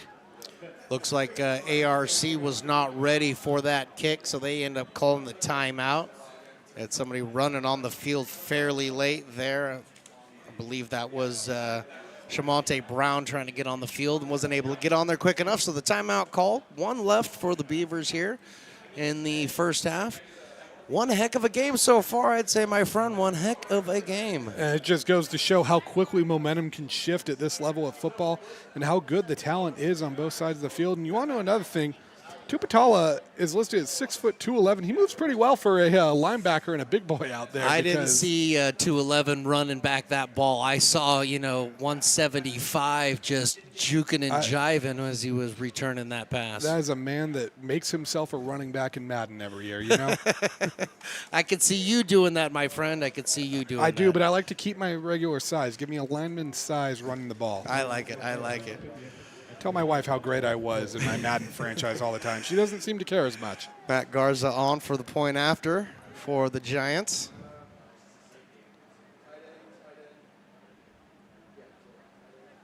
The kick is up, and the kick is good. So like we just said, it's a 14-10 lead now for the Giants. A complete and utter flip-flop here. Giants go ahead with the go-ahead score with just under 4 minutes left to go here in the first half. And the other critical thing right here for this upcoming drive for you, the Beavers, you're Harris, you got to be a goldfish. You need a short memory right here because not only do you have 3:50 left, so this is probably your last chance to score before the half and potentially either get this to a one-point game or take the lead. But Sequoia starts with the ball to start the second half. Yep. So you are in danger of really letting this get out of hand really quickly if you don't find a way to at least chew up some clock, move the ball, and ideally get some points and regain the lead, or at least get that field goal, make it a one-point game, and keep it at potentially a one-possession game. Well, Jet Harris has been pretty good, but as far as the passing is concerned, that's, I think, the issue that he would be upset with at the moment. Running backs have been really good. I'd like to see a little bit more, and I'd like to hear your thoughts on it, a little bit more throwing the ball, spreading it around with the tight end group. They got a big tight end, several big tight ends out there. I would imagine that they would start utilizing those guys a little bit more in the passing game. And I think that's something we can expect to see a little bit more. Sometimes that early game, you kind of stray from the game plan a little bit. So it'll be interesting to see the halftime adjustments. So Alex Muhammad goes to retrieve that one. It hits the ground. He picks it up, reverses field. Excuse me, that is Demarion Williams. And reverses field, and it was taken down right around the 18-yard line. There's some more laundry on the field. And I believe we can pull up the replay here, but they're going to get Gavin Rappa for this block right here as he's kind of reversing the field and slight block in the back. Close to a block in the back. It's kind of one of those awkward. It's a little bit of shoulder in there, but well, you got to be careful, and they're probably going to err on the side of caution when they're making these calls, as opposed to not. So especially in today's game, that's one of those ones. I think you could argue it being a block in the back of your Sequoia side. If you're on AR side, you could argue it not being a block in the back. But when both sides have a case, it looks like they are waving that one off. They are waving it off. They are waving it off. And I think that probably is the right call. Looking back at it, it was one of those weird ones where Sequoia's player was kind of turning a little bit as he landed that block. I definitely didn't think it was a dirty block. And no. Rappa's kind of fired up down there on Absolutely. the sideline. A player that plays with a lot of fire and energy. We saw that at 12 Bridges High School last year. The Giants coach over there is screaming on the sideline, too. I'm not sure he's thrilled about it either. So Jet Harris gives this to, that is Nathan Crawford with a great spin move, and he runs up to the left side. He goes to the 40. He's right around the 45 before he's pushed out of bounds. And that's going to be a pickup of 25. That is the Nathan Crawford that I'm used to seeing. I've seen him reverse that field so many times, turning what looks like a 5-6 yard gain into a big gain right there. And that's the jolt you needed as the Beavers to get this drive out on the right track. As the clock's running, around 3.5 minutes left to go here in the first half.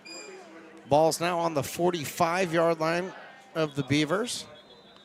And we got some laundry on the field again. Sideline warning. And this is going to be an ARC sideline warning.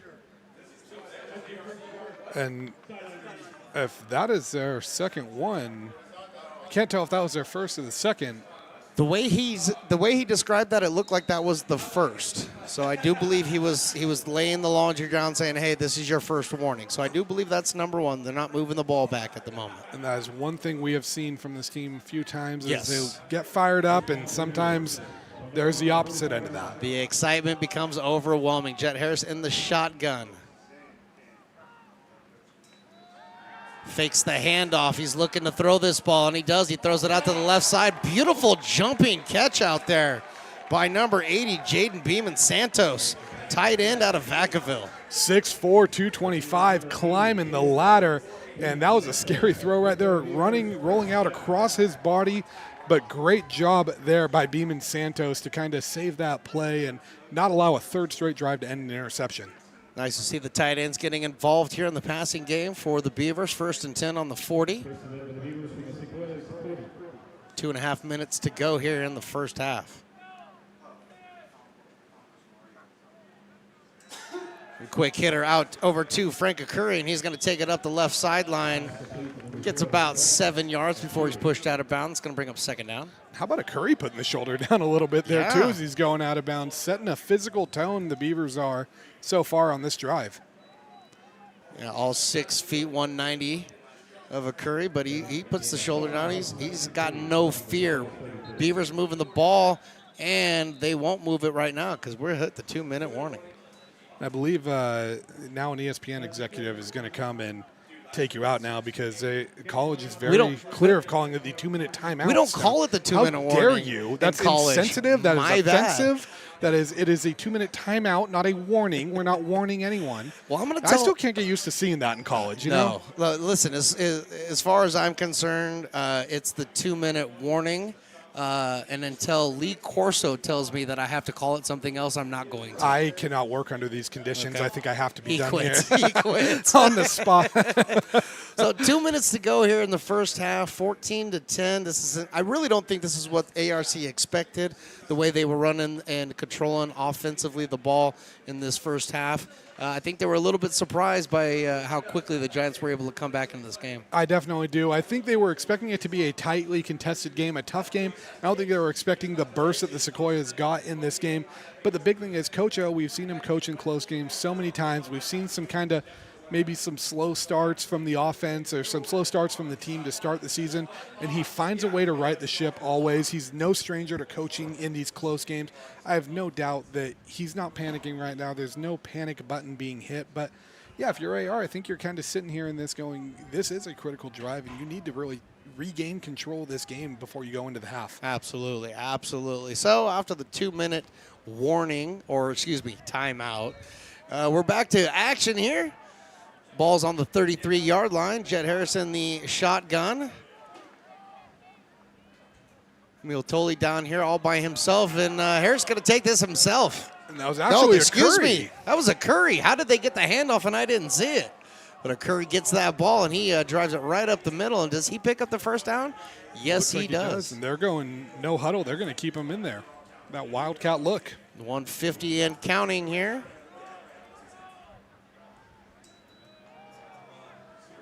Curry takes it again, so we're doing the Wildcat thing, and Curry picks up 2. It's going to bring up 2nd and 8 here. And how about the block by Crawford right there on the edge to allow Curry to turn that into a gain of 4 or 5? That looked like it was tackled at the line of scrimmage all over it, and then Crawford lays that block and helps him turn that into a positive. Pretty impressive with the size of the offensive line that the Beavers have brought in this year. And Crawford, too, I mean, from the running back spot, 6'2", that's blocking a D lineman. That's a big ask. That is. Jet Harris back in there. Rolling out to his right, looking to throw the ball. He does, a little bit high for Hamlin Tolley. And out of bounds. That stops the clock with 1:03 left to go. That's a throw he's going to want back. But the important thing if you're the Beavers now here is you want to get this first down, but you also don't want to try to force something and risk turning this ball over. You're in field goal position. You know, if something's not there, I think the important thing is throwing away. I've always said sometimes the best pass that a quarterback can learn is learning to throw it away. Absolutely. Well, with 1:03 left on the clock, and you have one of the league's best kickers in Cam Smith, as far as, putting ball through the uprights, you figure you could probably run 2 or 3 plays, but you do want to get him quite a bit closer. So here's the snap. The throw is right over the middle and caught out there by Tamel Horton, and he picks up about 4 yards on the play. And the Beavers have their own Clovis East guy and Tamel Horton right there, and a great job by him bouncing that and able to get outside, break a few tackles, stop that clock, and now the Beavers have a fresh set of downs to work with, and they are inside the red zone. Yep, and they picked up the first down with that run. So clock is stopped at 55 seconds. Oh, you're going to have to talk about some scores, aren't you, my friend? We will have some halftime score updates because there are some surprises going on early. Yes, there is. Jackson Marlboro flanked out far to the right here. And the fake and keeper by Jet Harris, and he gets just rocked as he takes that one up the middle for a minimal gain. Jet Harris is going to feel that one tomorrow. That was number 44, I believe, with the hit. Christian Markham right there. Final timeout taken by the Beavers. And you mentioned Marlboro there on the outside. Jackson Marlboro, the Del Oro product. Another big weapon for them, a huge weapon for the Golden Eagles. And Stones, we are familiar with the Marlboro family because they are fairly athletic. His brother Quincy, a former Potter, plays baseball at Purdue now. Yes, he does. Big guy. Great family, very nice people. And Jackson Marlboro, the latest coming up in that family, but he's going to be a big weapon for the Beavers this year. 6'2", 190, and I saw a lot of times when he was in high school, if you found a jump ball, you throw it up, and he's going to find a way to come down with it. Got a little bit of hops in there as well? He does, definitely. And while we're out this timeout, Stones, let's talk about some of these scores around college football, the JUCO ball specifically. Out here we've got Sac City leading Redwoods 10-6 as the third quarter is about to start. San Mateo clinging to a 3-0 lead over Sierra. That time hasn't changed for a minute, though, so I think we might be so we might not be getting the information. A little Wi-Fi issue. Yep. San Francisco trailing Santa Rosa right now. I can't believe that. It is 21-14 Santa Rosa late in the second quarter, and then De Anza leading Delta 14-2. Okay, I can see that one, but that San Francisco score, that just it's got me tripping here. So we got second down and 8 ball on the 15, 46 seconds left here in the half. Jet Harris in the shotgun. Looks out to the right, just a little flip job, and he overshoots his target out there, and that was going to be Nathan Crawford. And I'm not completely convinced that wasn't intentional right there. He saw good coverage right there from Sequoias. I think kind of dump that off, throw the incompletion, live to play another down. And Stones, we mentioned some college scores. I can't not mention this one right here. I'm going to let that you I have am a it. hardcore Seminoles fan. They're up 17-7 right now at halftime over Alabama. I was going to let you have it, but I was going to make you wait till halftime. Darn it, you snuck it in there. Good for you, I like Seminole. to go rogue. Good for you, Mr. Seminole. 3rd and 8 here. 42 seconds left. There's looking left. He throws it in there. Beautiful, beautiful catch by Crawford out there. Is able to get out of bounds, picks up the first down. It's going to be 1st and goal right around the 3-yard line. Crawford working into the passing game, something that's not necessarily unheard of here. And they're going to go quick. It's right around the 4-yard line. 1st and goal, and then they spike it. Stops the clock with 28 seconds left. Good recognition by Jet Harris to get under center, spike that ball, and save as much time as you can. And this is big if you're the Beavers because you now have essentially 2 downs with 28 seconds left and potentially 3 downs to work with here. So we hear some reactions. One of the Wasps has infiltrated this again, and we're going to have to – he's going to soon discover the bodies of his friends. He's probably not going to be happy about it. And we all know Riley, the engineer, is the one that started all this. Yeah, well, but they're his friends, so that's what he does. Friends with Wasps sounds like a movie. 2nd and goal. Here we go. Jet Harris looking around. Flips this one just a little bit too high for is that Josiah Forbaugh? That was Josiah Feuerbach right there, the sophomore out of Oak Ridge High School. Hard to throw too high for a man that's 6'5", 215. But maybe a blessing in disguise for the Beavers because I don't know if he was fully over that goal line, and that might have been a tackle in bounds and maybe forcing to get to the line early and run a play he didn't want to run. Absolutely, yeah. And Jet Harris, he was under a little bit of duress there, so, you just got to get rid of that ball the best you can. I think he did, but glad he threw it a little bit high because you're right, that could have been disastrous for the Beavers. So with 24 seconds left, 3rd and 5 at the 5. He's going for the end zone and looking for the corner out there, but nobody out there. Dylan Fear was the closest receiver out there to try to pick that one up. Yeah, Dylan Fear looked like the guy that maybe was supposed to be out there, but good coverage there by Sequoias, and Fear, another big tight end weapon for this. I was talking to his dad before the game. Fear, a Lincoln product. His dad's the coach or a coach over at 12 Bridges, where a lot of these Lincoln guys are really a factor here for the Beavers so far. Absolutely. Maybe it's the connection with Stones Broadcast Networks. You never know. So you got Cam Smith on here to kick the field goal to make this a 1-point game. The snap, the hold, the kick is off the upright and into the field. The play is caught by an offensive lineman, but my understanding you're not able to advance that once it hits off the upright. I mean, can we give a credit to the hands of Nathaniel Lynch, though, for catching that, trying to run it in? I think a big boy gets the ball in his hands. He's like, I'm just putting the shoulder down and running. Tough break there for the Beavers. A huge stand for Sequoias now.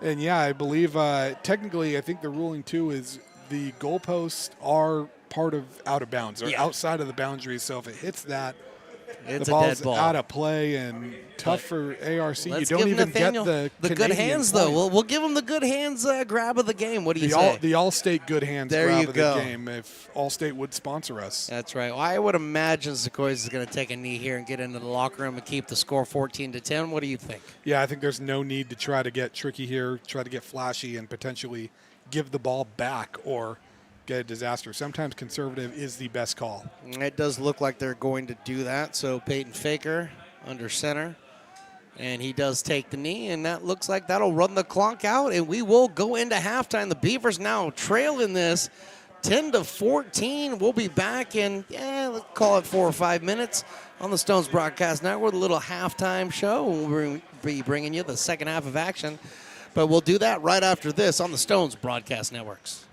When it comes to your home's maintenance and repairs, Jeffers Resource Group has you covered. Our handyman services offer a comprehensive range of expertise so you can have peace of mind. Contact us to schedule your service today. Hi, I'm Monica from Ace Body Shop in Towing. We are a family-oriented business. We've been in business for over 30 years. We are located downtown Lincoln at 333 Lincoln Boulevard in Lincoln, California. We do automotive repair and 24-hour towing. Our phone number is 916-645-2859, or you can find us on the web. American River College is a top-tier community college sports program that provides student athletes with the opportunity to thrive both athletically and academically. ARC Athletics is currently ranked 5th in the state and 2nd in Northern California. With over 19 sports programs, our athletes compete with the region's best athletes. Our diverse and dedicated coaching staff helps athletes develop the skills necessary to compete at the next level. Start your community college athletics journey with us. American River College, Sacramento's best athletic program. Go Beavers.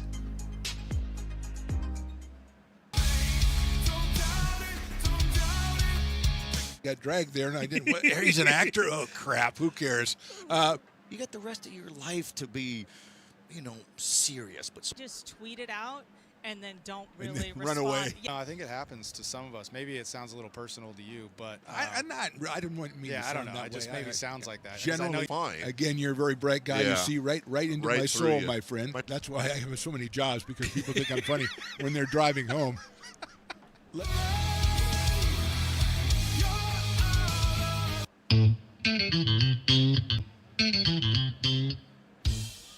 Oh, I love baking. I've been doing it my whole life. Grateful Bread was started because I needed the job. It always used to seem like bread was just an afterthought, and which was always kind of disappointing. But now, as not only people, foodies and people eating, they're expecting better quality, and people notice it, they can see it. When it comes to your home's maintenance and repairs, Jeffers Resource Group has you covered. Our handyman services offer a comprehensive range of expertise, from minor carpentry to drywall, electrical and flooring for property managers, landlords, and renters alike. We ensure that every job is completed to the highest standards, so you can have peace of mind. Contact us today to discover how Jeffers Resource Group can help keep your home in top shape. Lincoln Potters Baseball. Placer County's best-kept secret is back for another exciting summer at historic McBean Stadiums. Loaded with fun for the whole family, local beer, wine, and eats. Fireworks, giveaways, theme nights, kids zone, and more. Come join in the fun and enjoy small-town baseball with Major League Entertainment. Tickets on sale now at LincolnPotters.com. Lincoln Potters Baseball. Come on out and join in the fun. Hi, I'm Jessica.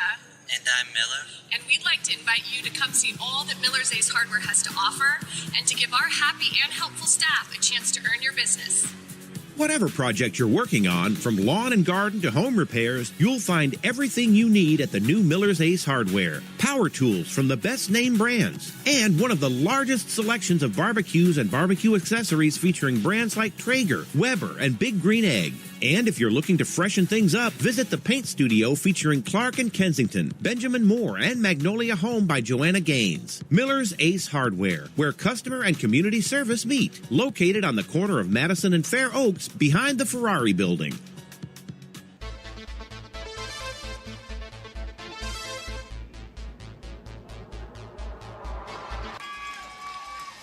Pass flung on and missed. He got him on strikes at 86, the off speeder. Bruno strikes out the side. Potters get the win 8-5.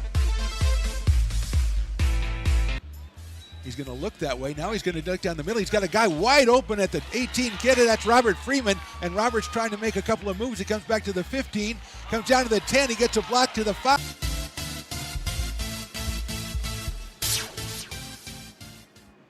Here at Super Taco, we specialize in authentic Mexican food.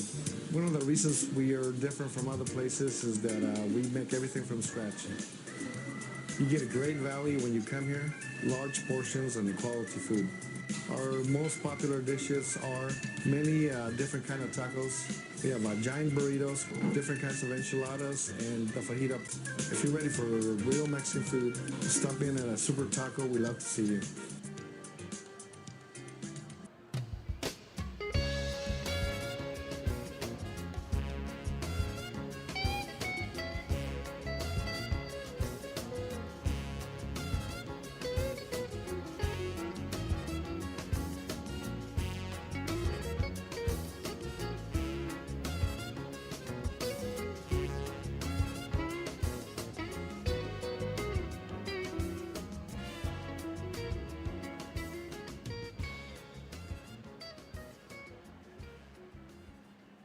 When it comes to your home's maintenance and repairs, Jeffers Resource Group has you covered. Our handyman services offer a comprehensive range of expertise so you can have peace of mind. Contact us to schedule your service today. Hi, I'm Monica from Ace Body Shop in Towing. We are a family-oriented business. We've been in business for over 30 years. We are located downtown Lincoln at 333 Lincoln Boulevard in Lincoln, California. We do automotive repair and 24-hour towing. Our phone number is 916-645-2859, or you can find us on the web. American River College is a top-tier community college sports program that provides student athletes with the opportunity to thrive both athletically and academically. ARC Athletics is currently ranked 5th in the state and 2nd in Northern California. With over 19 sports programs, our athletes compete with the region's best athletes. Our diverse and dedicated coaching staff helps athletes develop the skills necessary to compete at the next level. Start your community college athletics journey with us. American River College, Sacramento's best athletic program. Go Beavers.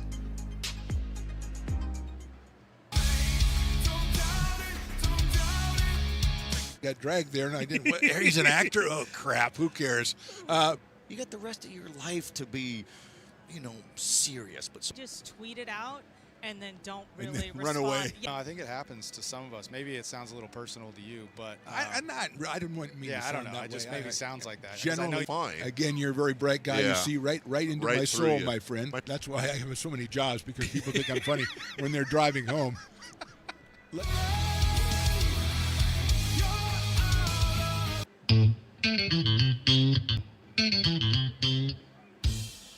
Oh, I love baking. I've been doing it my whole life.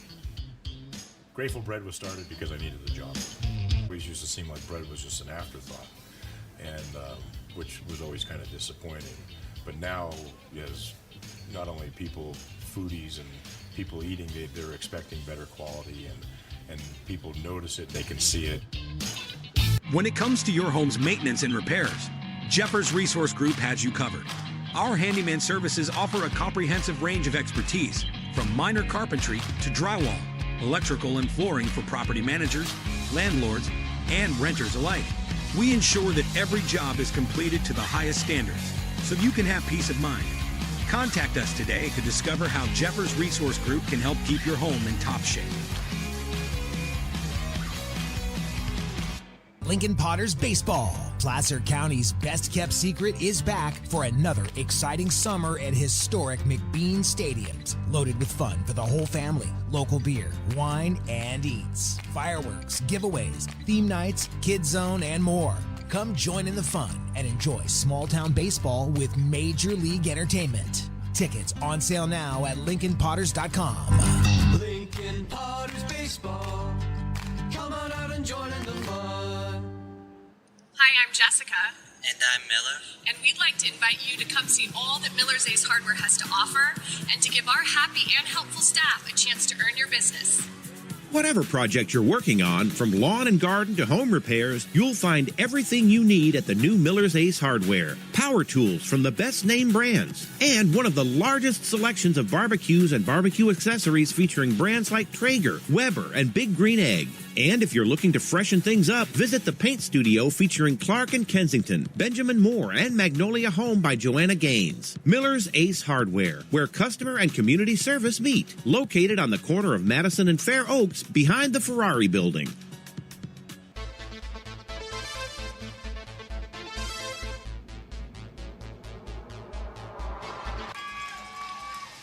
Pass flung on and missed. He got him on strikes at 86, the off speeder. Bruno strikes out the side. Potters get the win 8-5.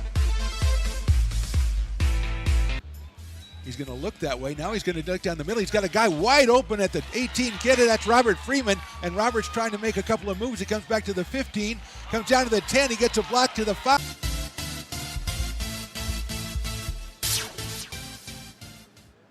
Here at Super Taco, we specialize in authentic Mexican food. One of the reasons we are different from other places is that we make everything from scratch. You get a great value when you come here, large portions and quality food. Our most popular dishes are many different kind of tacos. We have giant burritos, different kinds of enchiladas, and the fajita. If you're ready for real Mexican food, stop in at a Super Taco. We'd love to see you.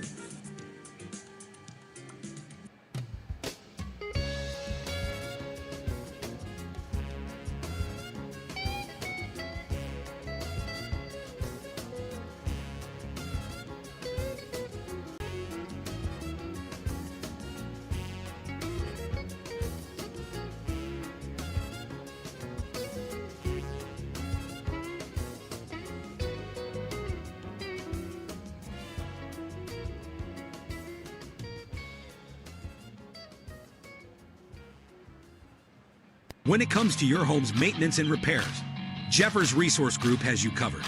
Our handyman services offer a comprehensive range of expertise so you can have peace of mind. Contact us to schedule your service today. Hi, I'm Monica from Ace Body Shop in Town. We are a family-oriented business. We've been in business for over 30 years. We are located downtown Lincoln at 333 Lincoln Boulevard in Lincoln, California. We do automotive repair and 24-hour towing. Our phone number is 916-645-2859, or you can find us on the web. American River College is a top-tier community college sports program that provides student-athletes with the opportunity to thrive both athletically and academically. ARC Athletics is currently ranked 5th in the state and 2nd in Northern California. With over 19 sports programs, our athletes compete with the region's best athletes. Our diverse and dedicated coaching staff helps athletes develop the skills necessary to compete at the next level. Start your community college athletics journey with us. American River College, Sacramento's best athletic program. Go Beavers.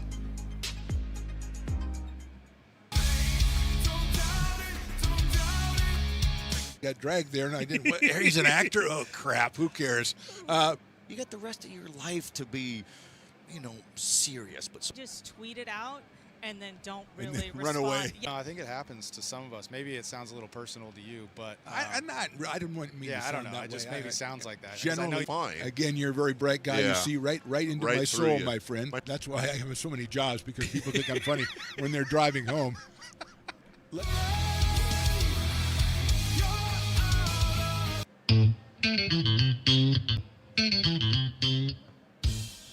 Oh, I love baking. I've been doing it my whole life.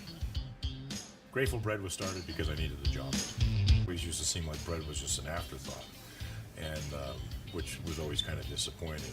But now, as not only people, foodies and people eating, they're expecting better quality, and people notice it, they can see it.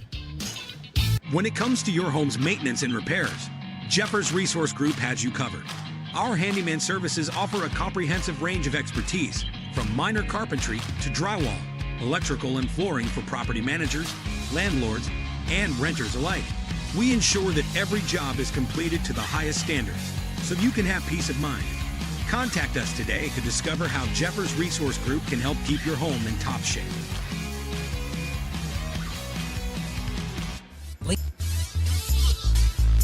Welcome into the halftime show presented by Miller's Ace Hardware. I'm Stones McCoy here with my partner Jordan Georgeson, and we're here to talk about the first half of action. What do you think about what we just witnessed in this 14-10 ball game? I think that you've seen a lot to be excited about if you're the Beavers. You've seen a lot that you're a little concerned about and you want to address. The halftime adjustments are going to be huge in this. I would say for about 80% of that first half felt like the Beavers were in control of that game, and it really turned on its head with that pick six from Pana Tupulata right there. I think it was like a 30-something yard pick six, jumped on that route perfectly, puts the Giants on top, and then missing that field goal is going to sting. But if you're the Beavers too, some of the mistakes you had in that half feel like they're fixable mistakes. I mean, we had, the tip drill interception over in the red zone. That results in no points right there. And then you miss a 20-something yard field goal off the goalpost, another one that's going to sting. But when you really look at that, you gave up a pick six, so you spotted them 7 points right there. Yeah. And then you really left, potentially 10 points off the board. So, yes, it's 14-10, and, you really need to stop coming here out of the half. But this is also a game that very likely could be 24-7 ARC right now if a couple different bounces go their way. So no time to panic. You don't need to reinvent the wheel or deviate from the game plan, but you also need a little bit of your pep in your step coming out of into this second half. Well, I mean, to talk about that a little bit, I mean, you're right. This definitely could be a 27-3 or 7 ball game ARC, but the defense has been tremendous on both sides. Let's talk a little bit about the defense for the Giants. You just talked about that tip drill and beautiful 35-yard return, but not only that, they've gotten into the backfield. They've really stepped up their pressure, and I think it has a lot to do with that defensive front. It really has. Christian Markham has been really leading the charge for them. He's a sophomore out of Jacksonville, Florida, Trinity Christian High School, 6 foot 262, so a tough kid to block. And then we mentioned him, but Pana Tupatala, or Tupatala, sorry. Tupatala. It's a tough name to say when you're seeing it for the first time. Yeah.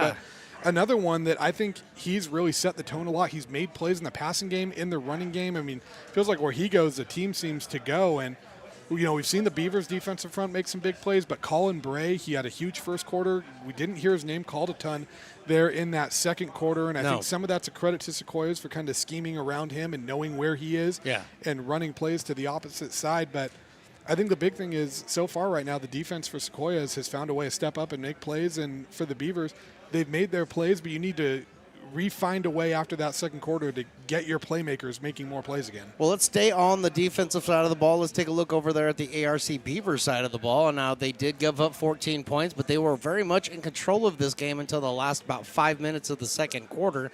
What have you seen from the defense for the ARC Beavers that you like so far? What I really like is they've bent, but they haven't broken. I mean, 7 of those points were a pick six. The other touchdown was on a great double move there by the Sequoias receiver, but it was on a fourth down. I mean, they were one stop away from keeping a shutout on the board right there. So if you're the Beavers, I think I really like the way they've battled back. I like that we haven't seen a lot of defensive mistakes that we've seen. We had the one penalty where they lined up off sides, but you don't see the late hits you see in the first game where guys come out a little too fired up. We haven't seen the pass interference calls, the defensive holds. We've only seen one offsides penalty, and I think some of those are the big ones right there. You're not giving away free yards. The big one we need to see, though, them adjust is a few times they've given up a big play on 3rd and medium or 3rd and long. You got to find a way to get off the field on 3rd down, because that's going to be the difference right there. And especially as it gets hotter in this later afternoon in the second half, you're going to be gassed in that 3rd and 4th quarter, and that's where you can find yourself in some trouble and maybe a game that gets away from you a little bit because you can't get off the field on 3rd down. Absolutely. I mean, we're going to hit 100 degrees at the start of the second half of this game, so the heat is definitely going to be an issue. We haven't seen too much as far as the heat affecting the game. I think we've had one player maybe go out with some cramping, but other than that, I think it's been pretty solid. Now, on the offensive side of the ball, it's not been an offensive game, but we do have 24 points total up there. Peyton Faker, rookie QB for the Giants this year. What have you seen out of him? What do you like out of him so far? I like his poise right now. I mean, you saw a couple times that first drive, things go haywire with the 2 forward passes, the batted ball by Colin Bray. He gets his first career reception in college on the same play. Yeah. Because he catches his own pass. But, I like the poise. You see a lot of guys crumble when they face that type of pressure and that type of adversity. And he comes out and leads a few good drives. He had some bad luck. There was also the interception on the jump ball there, but that was more a great play by the Beavers. Yeah. What I really like is there were a few big plays, 3rd and long, and facing pressure. He stepped up in the pocket and delivered a good ball. And I like that he trusts his receiver, especially game arm burster. Yeah. He has really found him and leaned on him a lot. And I really like the way that he really trusts his arm. He can make some of those outside throws, and he doesn't necessarily try to force something when something's not there. He'll take that check down option, and that's a huge quality to have at this stage in a young player's career, because you see pro guys that can't even do that. Absolutely. Flip the ball, flip to the other side, the same spot on the ball. You got Jed Harris. He's a sophomore. He's coming back. He was the starter last year. He's the starter this year. What have you seen from Jed Harris so far that you like, and maybe something that you're maybe it's raising a little eyebrow? I think it's been a little bit of a Jekyll and Hyde first half for him so far. That first quarter, we saw the timing right. We saw the poise that we saw from Jet Harris in the second half of last season. The second quarter, there was, especially with those last 2 drives after kind of throwing that second interception. The first one wasn't really his fault. It was just a great play by Sequoias. But the second one read well, and maybe, the timing's a little bit off. There are a few times where it feels like a little bit of an overthrow, a little too much zip on a ball, a little too little zip on some, and that's something that I'm sure they're going to work out coming out of this half. But those are a few of those throws you're going to want back, because right now that's the difference between the Beavers not being on top in this game, because there were two right there on this last drive right before the half that resulted in the missed field goal that could have been 6 that resulted in incompletions and then a missed kick that leaves you empty-handed. Yeah, absolutely. Now, before we get back, and we're just about to get the second half underway, I know you had 3 keys to start this game. Kind of want you to go ahead and look at those 3 keys and kind of tell me where we're at with those. Well, I think the big one we talked about, don't start slow. I think they passed that one. They started with a 10-0 lead. Limit the mistakes. For the most part, it feels like they have limited the mistakes. There's not really that many penalties that have been self-inflicted. A couple that you know are going to come in that first game, but there's not a lot of miscue errors. You're not burning timeouts because of miscommunications. The big one, though, impose your will early. It felt like the defense did that to start and kind of went away from that in the second half. They've got to impose their will early on this drive. They've got to get the ball back. They need to stop them from scoring here. Keep this a one-possession game when you put the ball back in Jet Harris's hands, because that's going to be the key to victory. You don't want a quarterback that's still trying to get the timing right on a few things to have to start playing from behind. Absolutely. And there it is. There's the halftime show presented by Miller's Ace Hardware. We'll be right back with the kickoff for the second half right after this on the Stones Broadcast Networks.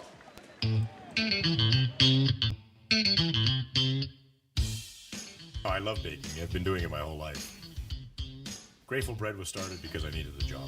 It always used to seem like bread was just an afterthought, and which was always kind of disappointing. But now, as not only... Well, that wasn't even a 30-second break, and we are back, and we're ready to get the second half underway. Jordan, you are a professional, so I'll let you be a professional. But if you try to talk, there you go. And we are ready to get things underway. ARC is going to be kicking to our left, getting things started here in the second half. Marshall Sanders back deep for the Giants, and that ball is kicked right over towards Marshall Sanders. He picks it up right around the 7-yard line, and he's out over the 30, spins, reverses field. He's heading back up about the 32 and wrapped up by ARC before he's taken down. I think one of the most impressive things about that play is the way he was able to reverse field. Almost feels like 2 or 3 times going away from where the return was supposed to go, and we didn't see a single flag. Usually when you see those players kind of go in a different lane, that's where you see those holds. And I lied, there's a flag over there. They heard me, and they said, this guy doesn't know what he's talking about. We're going to throw that flag out of spite, it feels like. It's kind of further away from where the play was, though. So I think they threw it on you, He might have just dropped the flag. I don't know. He threw it on you. So it does look like there's a holding on the Giants. Going to move them back 5 yards, so they're going to get their first drive of the second half started right at the 23-yard line. And back on that play, usually when you see players reversing field like that, it's where you see holds, because guys are all of a sudden finding different assignments that they have to block. You didn't even know it, but you were calling it out as you were calling that play. Yeah, you were. You're going to leave that open. That open. Oh, to take a drink. Yeah, you want to mute yourself. All right, 1st and 10 here. Oh, my goodness. We're not talking about Florida State, I promise you. It's ARC football. Here's the handoff. This goes up the middle and breaking a tackle and out to the 30-yard line, and that's going to be Elijah Gutierrez getting the start here. I believe that is Jaquil Smith. We're wrong roster once again. No. That was number 2, correct? That's but you're looking at the AR roster, Stones. Oh, yeah, you're right. That's It's okay. Look, it's the first game for us. I may have talked when I muted myself. Right. We're looking at the wrong rosters. That's right. We have wasps flying around everywhere. Riley's trying to kill them all. Let's quickly reset, all right? Here we go. Ready? Peyton Faker in the backfield. He's in the shotgun. 2nd and 5. Fakes the handoff and throws it right through Marshall Sanders' hands. And there is one of the unenforced errors that you didn't need right there. They're going to get a roughing the passer call here called on the Beavers. And I believe that is number... Is that Brent Green? 30. It is number 37, I believe. Okay. Polo Cooper? I've got to double check. Looks like 37. Yeah, I think you're right. I think that's Polo Cooper. Actually, it could be Shamonte Brown as well. That actually looks like the jersey's a little rolled up, so it's tough to tell. But either way, that bootleg, he did a good job getting pressure on him early. But then you throw him to the ground after he throws. You can't do that and give him 3 yards there. So they got the free 1st and 10 now. Ball's on the 44. Gage Armbruster in motion. The handoff goes to Smith. He takes it up the middle, breaks a couple of tackles, and is tackled at the 48-yard line of the Beavers. And I think you can expect Smith to be a bigger part of this second half as a hurry up, but they're going to want to wear these guys down here. And they're doing that exact thing. They're trying to wear them out right now. Smith is flanked out wide on the left. And a quick shot down here on the right side, and that gets a great Gage Armbruster, and he picks up about 20 yards before he's ridden out of bounds right around the 25-yard line. And it looks like they were close to getting a horse collar there. I think he slipped off of that tackle, and maybe a good thing in hindsight to not add an extra 10, 15 yards onto that. But again, hurrying up for the Sequoias. So, yep, back in the hurry-up offense. Peyton Faker in the shotgun. He takes it. Looks at Gage again, but this time throws behind the receiver. That's Connor Merwise out there. Was a little bit late on that pass, and that one goes out of bounds. And if you want to know how tough Connor Merwise is to bring down, 6'1", 234, he was off balance when he collided right there with Kyle Greganius, and Greganius gets thrown like a rag doll, and Merwise just kind of stands there and eats the hit like nothing happened to him. He's a fairly big fella, I'll say that much. Good body style for a tight end, that's for sure. So that's going to bring up second down and 10. Ball's on the 28-yard line for the Giants. And that ball is batted down at the line, and then a flag comes in late, and that does look like we might have another roughing penalty. This one would be on number 47, Hakeem Reynolds. And let's take a look at that one, because I don't know if this is a roughing call or if it looks like it is, and that one feels a little tougher. That one seemed a little more bang-bang. If you watch this play right here, he throws it, and I don't know how a defender can be expected to stop his momentum right there. I think they got number 56 on that. That is it 56? Justin Underwood. Gotcha. That's a tough one. I don't know how you expect a defender to stop the momentum right there. Well, that's 30 free yards that the Beavers have given the Giants just to start this second half. So it's not the way they wanted to get things started. But the first down for the Giants on the 13-yard line, so they're threatening right here.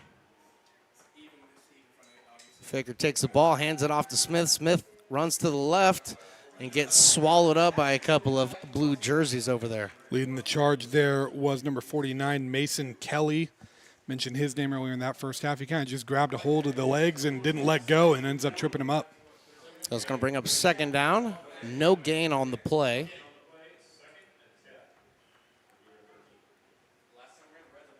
Faker looking over to the sidelines, trying to get his play. Dante Gentles, the wide receiver, flanked up to the top on your left.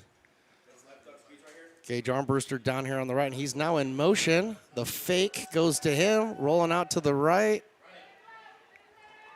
is Faker, and he gets taken down behind the line of scrimmage. It looks like that might be a loss of 2. Yeah, Zaire Fortune in there making the tackle, the defensive back with the sack. Sophomore out of Wilsey Wood High School in Vacaville. Good job reading that play there and kind of rejuvenating this Beavers defense a little bit. They're in position to make a stand now, having the Giants behind the sticks. So the ball is being marked right at the 15-yard line, so it should be third down and about 11.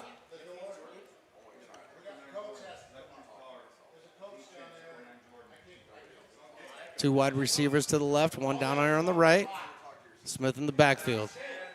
And here's the throw to, that looks like Gage, and that's broken up nicely by the Beavers defense. And that was Kyle Greganius again right there. Good defense from him. He had the interception earlier. He's really been solid in man coverage for him today. Shadowing that guy, getting that hand up, and another good job of positioning himself to where he was really the only guy that could make a play on that ball. Well, absolutely, Armbruster has been the go-to guy for Faker today. And I think that comes just with the territory he's been around. He's the sophomore. He's the vet of the group. Looks like there was a false start called on the Giants. I'm sorry? Illegal formation. Thank you. I appreciate that. So illegal formation. Penalty was declined by the Beavers. So that's going to bring out the field goal unit, it looks like. And this is massive if you're the Beavers because a field goal here still keeps us a one-score game. So Matt Garza, the field goal kicker for the Giants, he's coming out. Looks like he's going to have himself about a 30-yarder. Let's call 33-yarder to make it precise. One thing to be careful on here is don't bite on a fake. This is one of those weird field positions where sometimes teams are willing to squander that. No fake, block punt. And recovered by the Beavers. And the ball is still out, actually, and the ball is finally recovered by the Giants. Little bit of hot potato, and we'll pull that one up here. Christopher Butters, a 6'2 DB. You don't always see that coming in off the edge right here. Diving, getting a hand on that one. Great play, great momentum shift, and great job to really negate that missed field goal right there.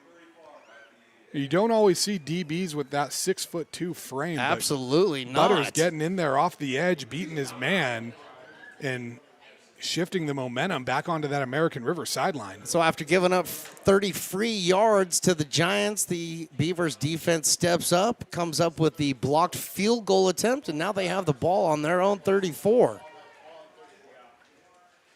1st and 10 for Jet Harris.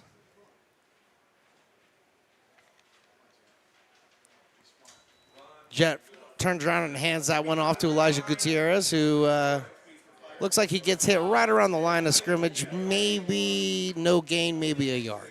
Yeah, and it looks like setting the edge on that one. That was number 16, Josiah Paga. Is that the first time we've heard Paga's name today? He made another play in the backfield. Now, it's interesting. He's listed as a defensive back on this roster at 6'1", 194, and he looks like an edge rusher that is a little bigger than that. Yeah, we might have to look into that. So here comes 2nd down and 10. A handoff again goes to Gutierrez, and he's struck in the backfield for a loss. It looks like about a loss of 3 on the play. And that was Paga again on that one, or the player we believe to be Paga. I'm no conspiracy theorist, but I do know what 6 feet, 194 pounds looks like, and that does not look like him. Is that because that's what you look like? I like to think that is. Okay. That's what your wife thinks, though, at least, right? That's why I tell her I look like. That's good. That's good. I'm glad that's all working out for you. So 3rd down and 13. Beavers are going backwards on this drive, not the direction they want to go. Just over 10 minutes to go here in the 3rd quarter. Jet Harris takes a snap. He's looking left. He does. He throws it out to the left. Good catch by Hamlin Tolley and out of bounds right around the 42, 43-yard line. Could be short, maybe a yard or 2 short of the 1st down. Definitely a yard or 2 short, and that feels like Tolley could have got up and fought for a few more yards on that. Good job there by number 3, Wendell Ware, to stop him, and this, again, feels like 4-down territory. We will see if we get the big package. Yep. We are. We got our big lineman coming in.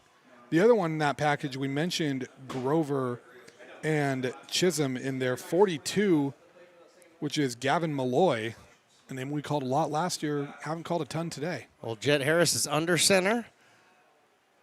Takes the snap, bobbles the snap. It's a pitch out to the left. And the pitch is successful in Nathan Crawford, and he's able to muscle his way for a couple of yards. He picks up the 1st down. And let's take another look at that. I'm not entirely sure that wasn't a designed bobbled snap right there to kind of get them all converging in with Crawford out there on the toss, because everyone kind of collapsed in as you saw that, and then Crawford keeping the legs churning. I know, I love you. I know there's a reason why I ask you to come in and do this job every single year, but I'm not certain I'm going to buy a designed bobbled snap. I'm just saying I have seen it before. Okay. It's a risky move to play. Is it something that the FSU guys do all the time? No, they actually just fumble the ball. Okay, all right. So a little delay on the field. It is a 1st down. Ball is going to be spotted right at the 48-yard line. I feel like there may have been a penalty in there that we didn't catch.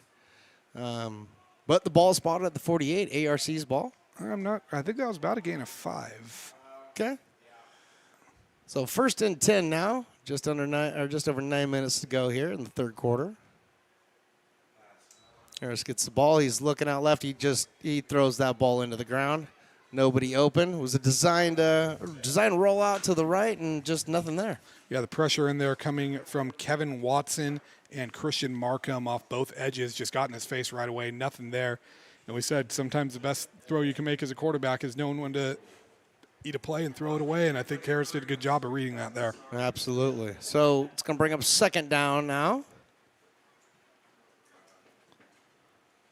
Frank Curry flanking all the way out to the top right. And got some shifting below. Shifts all the way over to the right. Jet Harris takes it and runs it himself. He picks up about 5-6 yards going right up the middle. That's a little design QB run there by Harris.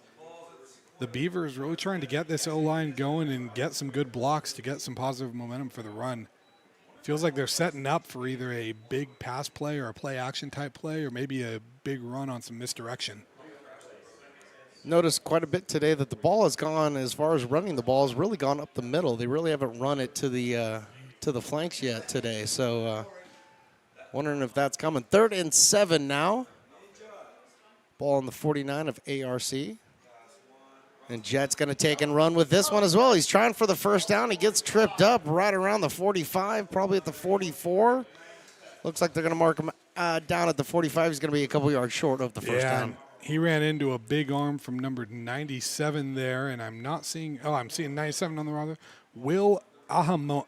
Ahomana, That is a fun fact. My daughter calls Santa Ho-Ho and Moana Mana. So excellent. That is Santa Moana right there. So your daughter's new favorite player. Great play there by him, setting up a big 4th down. So got 4th down and 3 to go. Ball on the 45. Jet Harris is had the hard count going on there and was trying to draw him off sides, but it looks like he may have got his own offensive line to stand up first. Yes, he did, and you could tell by the Sequoias coaches on the sidelines, they were jumping up and down screaming for that, and now it looks like the Beavers are going to have to punt. And again, we talked about having those unforced errors. That's one of those ones you don't want right here in a situation like this. Absolutely. So, yeah, pushing the ball back onto their side of the field, so that's going to bring out the punting unit. Beavers are going to punt for the first time here in the second half. Landon Richardson, the punter for the Beavers. We're trying to get an ID on the returner. It looks like 82. And there's the punt. Punt is down, and it's rolling inside of the 10. Touch right there, right around the 9. And down by the Beavers. So good job by the Beavers special teams to get down there and cover that ball up inside the 10. And a disaster averted right there for the Giants. Jace Hudson, that nearly bounced off of his leg there, and the Beavers were all around that. That hit him. That's Beaver ball right there, but instead, still a great punt. You pin him inside the 10, but crisis averted. I think you'll take the rough field position if it means you got to keep the ball if you're Sequoias. Oh, absolutely. I mean, sometimes the ball does bounce your way, and it seemed like the ball was bouncing the Sequoias' way towards the end of the first half. Maybe the ball's starting to bounce the ARC way. 1st and 10, there's a handoff going right up the middle is Jaquil Smith. He breaks a couple of tackles. It gets down to right around the 15-yard line. Yeah, it's no surprise we're starting to see Smith really burst out a little more, get some bigger gains. He's really wearing them down with the way he's running and this tempo of this offense. And you said it. You thought we'd see or hear a lot more of Jaquil Smith here in the second half, and he has already started. He gets the direct snap, takes this again right up the middle, and looks like he is stopped by a bunch of defensive Beavers. Yeah, I don't know if he was expecting that direct snap to go his way. Looked like number 99 leading the charge there, Braden Grover. We saw him a lot on offense, 6'4", 315. That's a tough guy to block. I think he's the heaviest player on this AR defensive line and plugging up a hole right there. Number 99 does take up a lot of space down there on defense. I can see it from here. So 1st down and 10. In motion is Gage Armburster. Back the throw is Faker, and he's throwing it Armburster's way, but unfortunately he throws it high, and that one just out of the reach of Gage Armburster. Yeah, and Armburster looks like he might be a little banged up. I think that could be a cramp. He's getting stretched out. In coverage there, Christopher Butters, the man who just blocked the field goal. Good coverage right there, too. I think even if he was able to make a play, it's a tough catch to make with it being high. I'm not sure he would have even stayed in bounds at where he came up for that ball. I mean, or even held onto it with the way Butters kind of timed that hit. Yep. So Armbruster is getting stretched out over there on the sideline. Looks like they're, I think we have a timeout called on the field, and I would imagine that was going to be the Giants calling the timeout. I believe so, and I'm guessing that this is a way to see if you can get Armbruster ready to go on this drive. He's been key for you on these big third down conversions right here. I mean, why wouldn't you want to get him back in the game? Absolutely. And keep him a factor.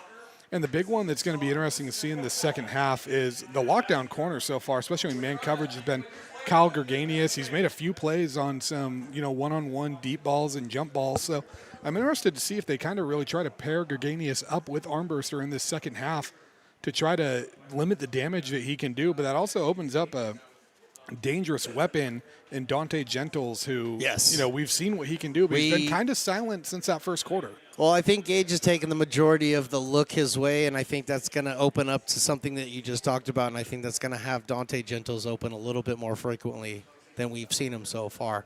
So, 2nd and 10. Armbruster is out. Quick toss over there, and who did I say? But Dante Gentles picks that ball. Takes it to the sideline and gets real close to the first down before taken out of bounds by the Beavers. Great play there by Gentles, and a lot of pressure coming for the Beavers again from Shamonte Brown, who we saw get that roughing call. Good job by him to reel it in and not get that. And, we see the X Factor coming back in on the edge in Colin Bray, and I am sure that they're going to be trying to set the tone with him and get him after the quarterback. And as we've seen so far this afternoon, wherever Bray lines up, the play's typically going the other way. Absolutely. Well, the smart ones avoid Bray at all costs. Does look like we have a Beaver down, so it looks like we're going to have a timeout for an injury. This could very well be like what we were talking about earlier. I mean, we've hit the 100-degree mark. This is the first game of the season. A lot of these guys, the hydration levels and stuff like that got to really come up. So this could be a situation of cramping. I didn't really see anything else over there on that play. Yeah, I believe it is. And, another player, I'm trying to get an ID on who's down. At first I thought it was Akio Martinson, but it's looking like a different player. It's kind of tough. There's so many bodies over there, too. It's tough to tell. Don't want to speculate. But we did mention Martinson. That's another player that is an X factor on this defense in the defensive line position. A Del Oro product, 6'2", 305. He actually was at San Jose State last year. Didn't really see the field a ton. Now back here at ARC, getting a lot of playing time right away. His brother played at UNLV. Oh, wow, really? So good football family there, a couple D1 kids. And, when you have guys like Martinson and Bray on this defensive line, you're going and you get these D1 products, it's tough to block. And they're going to really want to be setting the tone and imposing their will. But another thing that's tough that we mentioned with these bounce backs, they're going from playing a ton in high school to a lot of times when they go to college at a D1 school, they're not seeing the field a lot. Or at all that first year. Yeah, or at all. And then they're going back to playing a ton. Sometimes, the fitness shows a little bit. Maybe they feel a little out of shape. I think that was 32 coming off. It looks like Zaire Fortune. Yeah, Zaire Fortune coming off. And that's where, I think we're going to see a lot. The conditioning is really going to be a big factor here in this second half, especially with the heat. Well, and Coach O works the conditioning like no other coach. One of the reasons why he keeps winning these awards and his team keeps winning the NorCal. So let's just see how well it plays out in 100-degree temperature. 1st and 10, ball on the 29. Faker sending Singh in motion, and it throws out to Singh, and Singh hits the flat down here on the right, and he gets himself all the way up to right around the 44-yard line. And notice the Beavers didn't have anyone trailing Singh when he went into motion right there, allowed him to kind of slip underneath for that big gain, and another 3rd and long converted by the Giants. Travere Singh, the tight end for the Giants. We're just in the halftime where we're talking with the College Sequoias crew that's behind us. We were talking, and they mentioned him. They said, keep an eye on this kid in the second half, and there he is right now. So 1st and 10, ball on the 44. 5 minutes left to go here in the third quarter. Connor Murwise in motion. Ball's thrown over and smashed, but making the catch is Dante Gentles, and that hit was not Gentles at all. No, it's Cade Dutton delivering the hit right there, but credit to Gentles for eating the hit and catching it. I know Herb Street used to always say that if you're going to get hit anyway, you might as well hold on to the ball, and credit to Gentles, he did exactly that. Absolutely, and he picks the Giants up another first down, so 1st and 10 at the 45. Fakes the handoff, throws this out into the flat. Over there is Marshall Sanders. He makes one man miss, makes another guy miss, and fighting his way down to right around the 20-yard line. The shiftiness of Marshall Sanders right there, the Clovis West product, played at Fresno City before going to Sequoias, turned a big game into a bigger one, and dancing on his tiptoes. Did a little Michael Jackson move right there on one of his jukes. Absolutely, yeah. Marshall Sanders, new to the College of Sequoias team. He didn't play for them last year, but making an impact as a sophomore this year for sure. So 1st and 10. Ball officially marked at the 21-yard line. Faker's back. He's looking around. He's thrown out to the right. Wide open in the end zone is Gage Armbruster for the touchdown. Giants take the lead 20-10. And Armbruster just beat his man right there, got that extra step, got separation. And the Beavers are officially on upset alert. 6'1" Armbruster. And it's got to feel good as a freshman quarterback to have a, experienced weapon like that you can trust. You know he's going to find ways to get open and get that ball in his hands. 100%. Armbruster has shown out today, and we talked about him pregame that, returning sophomore is probably going to be one of the main guys, and he's turned out to definitely be that so far, and he's a main target for Peyton Faker, the rookie QB for the Giants. So coming on to kick the extra point, Matt Garza.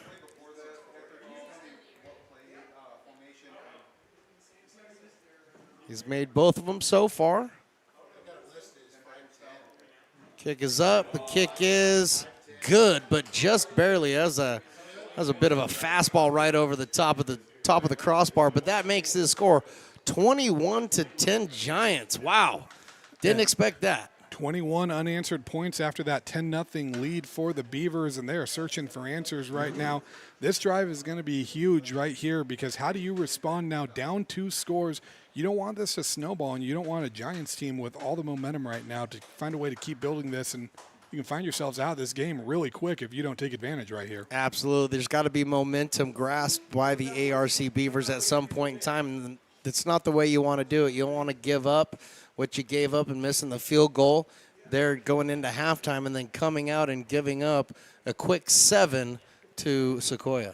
And we've seen a couple of these AR drives, too. They start with them moving the ball pretty well, and then they kind of stall out around midfield. I mean, you were going for it on that 4th down there. They false start, makes it so you get backed up. You have to punt. You just let them drive 93 yards on you right there to make this a 2-score game. So if you're the Beavers, this is absolutely a time where you got to open up the playbook, and anything you haven't run yet, any trickery you have, try to get it and try to kind of regain control of this a little bit. Absolutely. Hamlin Tolley back as well as the Marion Williams to receive this kickoff. There's a little pooch kick. This is going to be fair caught right around the 25, 6, 7-yard line over there by our guy Dylan Fear. So the Beavers are going to start 1st and 10 right at the 27-yard line, and they trail in this one 21-10 with 4:22 left to go in the 3rd quarter. Yeah, and right now this is where you need to regain control. And if you're Jet Harris, I think the big thing is you got to take a deep breath, just relax, play this game like it's 0-0 right now. I know you have a deficit to make up, and you only have about 19 minutes to do it. But the good news is you're going to get multiple possessions. All it takes is a score and a stop to find yourself in position to take the lead. Jet Harris is back in the shotgun. Turns and fakes the handoff. Tosses this one out far side to Hamlin Tolley. And I think he maybe picks up a yard on the play before he's ridden out of bounds out there. And it looks like number 24 riding him out of bounds. I believe so. Great coverage in there by looking at the roster. Moses I'm Salisbury? not seeing a 24 on here unless I missed it. I got a Moses Salisbury. Freshman out of Visalia, California. But I have special rosters. You do. So they did pick up a yard, so it's 2nd and 9. Clock running, just under 3:40 to go. Jet Harrison looking left. He quick fires over there and caught by Frank Curry. But for a minimal gain, Picking up just about 3 yards, so that should be bringing up third and around 6. And Tupatala, again, he had the pick 6, and he's made a few plays in the backfield, but really making his name known in the pass coverage here. Great game for the middle linebacker out of Roosevelt High School in Washington.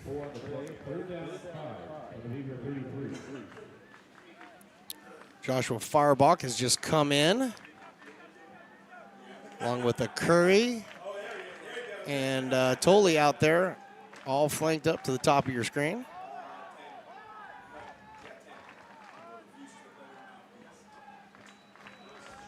He drops back, fires this one over to the sideline, picking up the first down is Hamlin Tolley. And we saw Tolley earlier in this one. He kind of had that early play where he maybe could have had a few more yards, maybe didn't quite know where that marker was, knew exactly where it was right there, just enough to get the first down. Keep this drive alive. I think that also helps when you're working on your home sideline, so it really does help when you have the 19 coaches down there saying, no, move up a yard, move up a yard. That is fair. That helps, you know. So 1st and 10 now, ball on the 40-yard line. Frank Curry up at the top of your screen. Jed Harris. Hands us all. It's a double end around. 83 on the Tamel Horton, and he is able to pick up just a yard on that double reverse. And who else but Tupatala firing in, not fooled by the double reverse at all. We were fooled by the double reverse, but he was not. So we have a cramping giant down there. Yes, we do. We talked about it early, and this is exactly what we've seen. I think we've seen 3 guys so far in the second half on the ground. All 3 of them are getting their legs stretched out because of hydration issues. And while we're dealing with that, if we could pull up a play of Tupatala right here, I mean, watching how he flies up on this. Yep, no, we're not. We might have been a little, yeah, a little late on that one. Late. That's my bad right there. You know, I'm still flustered from the whole 2-minute warning, 2-minute timeout situation. Oh yeah, 2-minute timeout. It's eating at my head. But I mean, if you're the Beavers now, you've opened up a few trick plays. We saw that screen off the fake handoff. We've now seen this double reverse. They haven't really. They resulted in 2 yards, I think, on both of them. So now, if you're Coach O, you got to find a way to get this thing moving. What's tough about Tupatala, he's in the middle, so you can't run up the middle. And we've seen that he patrols the sideline well and plays the pass well. So I mean, how do you stop this? Well, you stop it by having him exit the game with cramps, because that was the gentleman who was on the ground, and he has just left with cramps. So. If there was ever an opportunity for the Beavers to take advantage, it would be right here when you take Tupalapa off the field. That's kind of key, I would imagine. And I can't imagine he will be off the field for long. I'm sure we will see him come in after this play. Absolutely. 2nd down and 9. Minute 45 left to go here in the 3rd. Ball's on the 41. The fake handoff, Jed Harris takes it up the middle himself. He fights through a couple of tackles, and he picks up about 3 yards on the play. Harris with a nice little read there on that read option. Gets a couple extra yards. But still 3rd and longer than they would like it to be.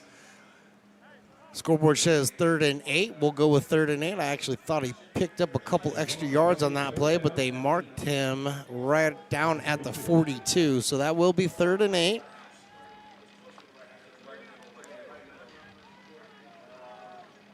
Beavers need to pick up a first down here. Minute left to go here in the 3rd quarter.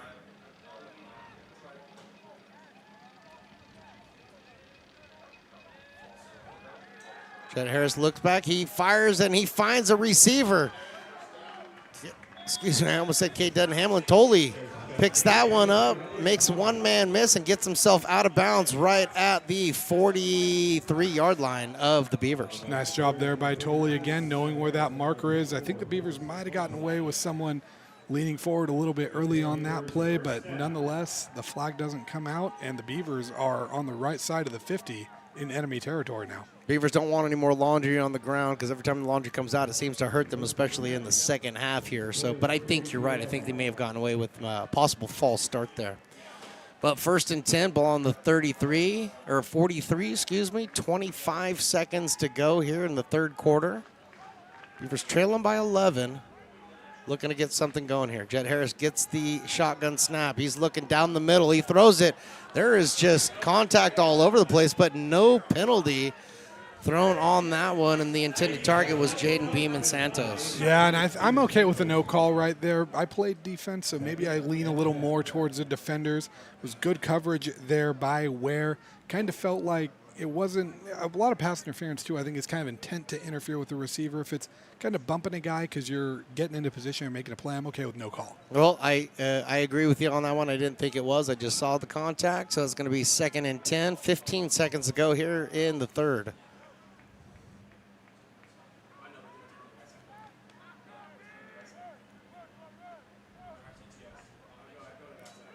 Nathan Crawford gets the ball in the backfield, finds a hole, spins it out there, and gets himself down to the 29-yard line.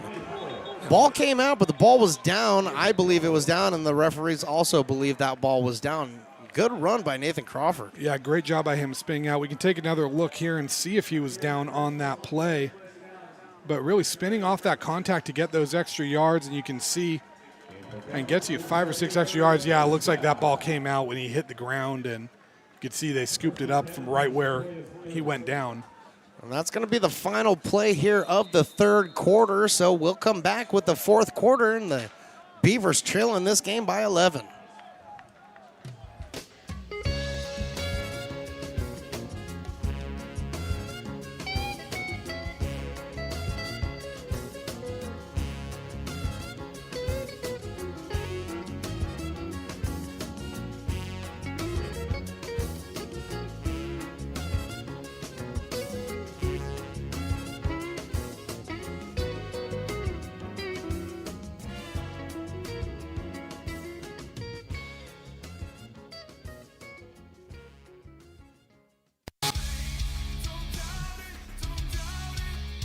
Got dragged there, and I didn't. He's an actor. Oh crap! Who cares? You got the rest of your life to be, serious. But just tweet it out and then don't And really then run respond. away. Yeah. No, I think it happens to some of us. Maybe it sounds a little personal to you, but I'm not. I didn't want me. Yeah, to I don't sound know. that It just way. maybe sounds like that. 'cause I Generally, know fine. Again, you're a very bright guy. You Yeah. see right into Right my through soul, you. my friend. That's why I have so many jobs, because people think I'm funny when they're driving home.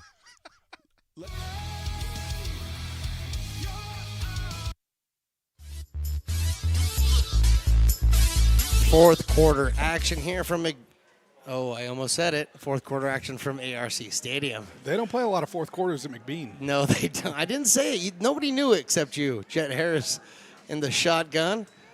He hands this one off to Nathan Crawford, and he finds a hole on the left side. And they forced him out of bounds right just shy of the first down marker. There is some laundry on the field, though, so we'll have to wait to see what happens with that. But that looks like that was a gain of 9 by Nathan Crawford. Yeah, and again, we see that shiftiness of Crawford, and I thought he might have stepped out because I thought either that or he didn't know where the goal line was because he slowed up. But it looks like this one might be coming back with the position of where that flag is and the fact that the Beavers don't look very excited. So we do have a holding. It's going to move the ball back 5 yards. This is big, too, because that moves you out of field goal position. Absolutely. You still have the first down, though, so it should be 1st and 15. But ball is now on the 40. So that just changes everything for the Beavers. They were moving that ball very nicely down the field and kind of brought to a halt there with that holding penalty. But we'll look to get things started here. Fourth quarter action. Down by 11 are the Beavers. Jet Harrison hands it to Nathan Crawford. Again, bounces off a couple of tackles, breaks a couple tackles. Looks like he may have gotten back to the line of scrimmage. Well, the new line of scrimmage, back to the 40, so no loss on the play. And I know Crawford's made a lot of plays happen by bouncing outside and kind of shifting around. I think sometimes, too, though, with a young player, you got to recognize when you just need to kind of turn your head down and go upfield and know when, bouncing around is not going to really result in any extra yards. I think that's one where he might have been a little better off just going upfield fighting for 3 or 4 more yards. Well, that one's tough because he actually was a loss of 2 on the play, so it's going to bring up 2nd down and 22.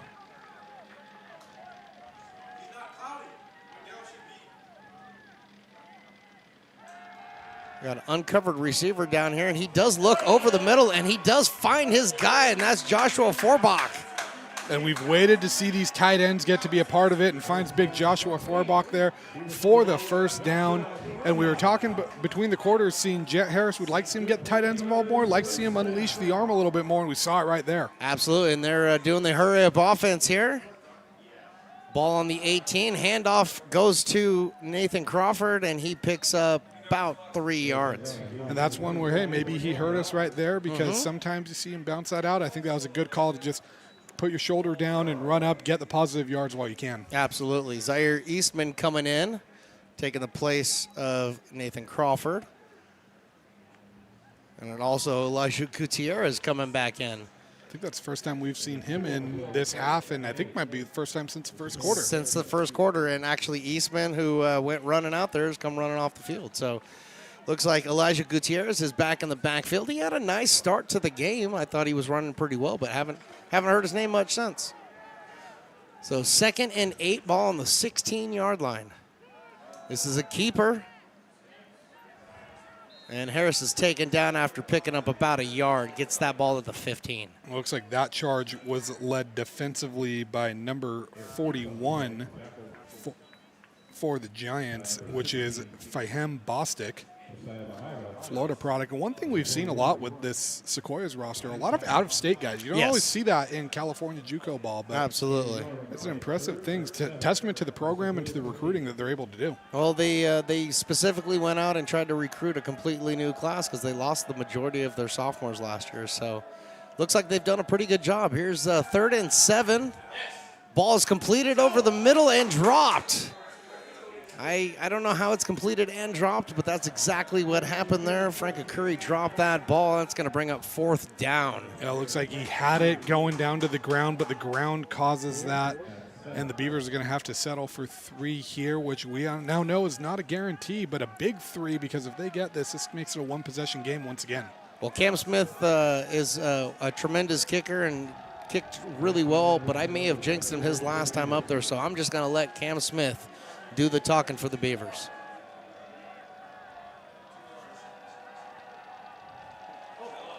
Low snap, kick is up, and the kick is through.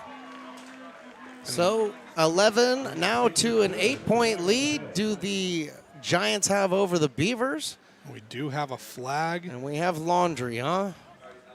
Now this is interesting, because if it's an offside call, that is enough to make you want to go for it, but do you take those points? And I think that's a smart thing to do. Coach O said, you know what, I appreciate you, but I'm not biting. We'll take the points, and we'll take the 13-21 score on the board. So with 12:06 here to go in the 4th quarter, the Beavers are trailing by essentially a point, or a score and a 2-point conversion. Yeah, now you need to find a way to make a stop, and I do like this call to keep those points there. I think if you were in that 3rd quarter still down by 2 scores, you have the luxury of maybe trying to do this, but now the points are at a premium because you're racing against the clock too. Yeah. So finding a way, you're only going to get maybe 1 or 2 more possessions in this game, so finding a way to make this a one-possession game kind of increases your ability to, or your margin of error that you have in this.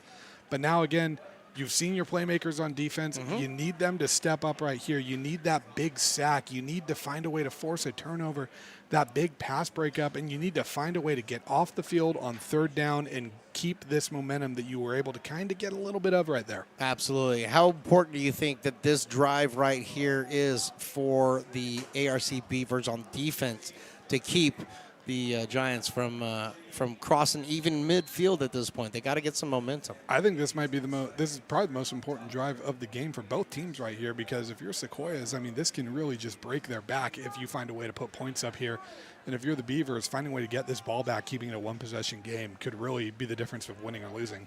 So Marshall Sanders is back deep, and Caden Dawes, it looked like. I might be wrong. Nope, I am wrong on that one. But it is over to Marshall Sanders. He gets it. He's running it out. He started right around the 3. He gets it out past the 25 and comes down right near the 29-yard line to get things started for College of Sequoias. A nice return right there to start this drive for Sequoias. Anytime you're starting your drive closer to the 30 than to the 20, you are feeling good about it. Well, that just means you're a little bit closer to the end zone, right? A little bit, yeah. I mean, I guess anytime you're starting, you could really kind of argue that for any yard line, I guess. Okay. If you're starting closer to the 40 than the 30, you're feeling good. There it is. There it is. I have jokes. They're just not good. So I tell my wife that a lot. 1st and 10 for the Giants. They're on the far hash.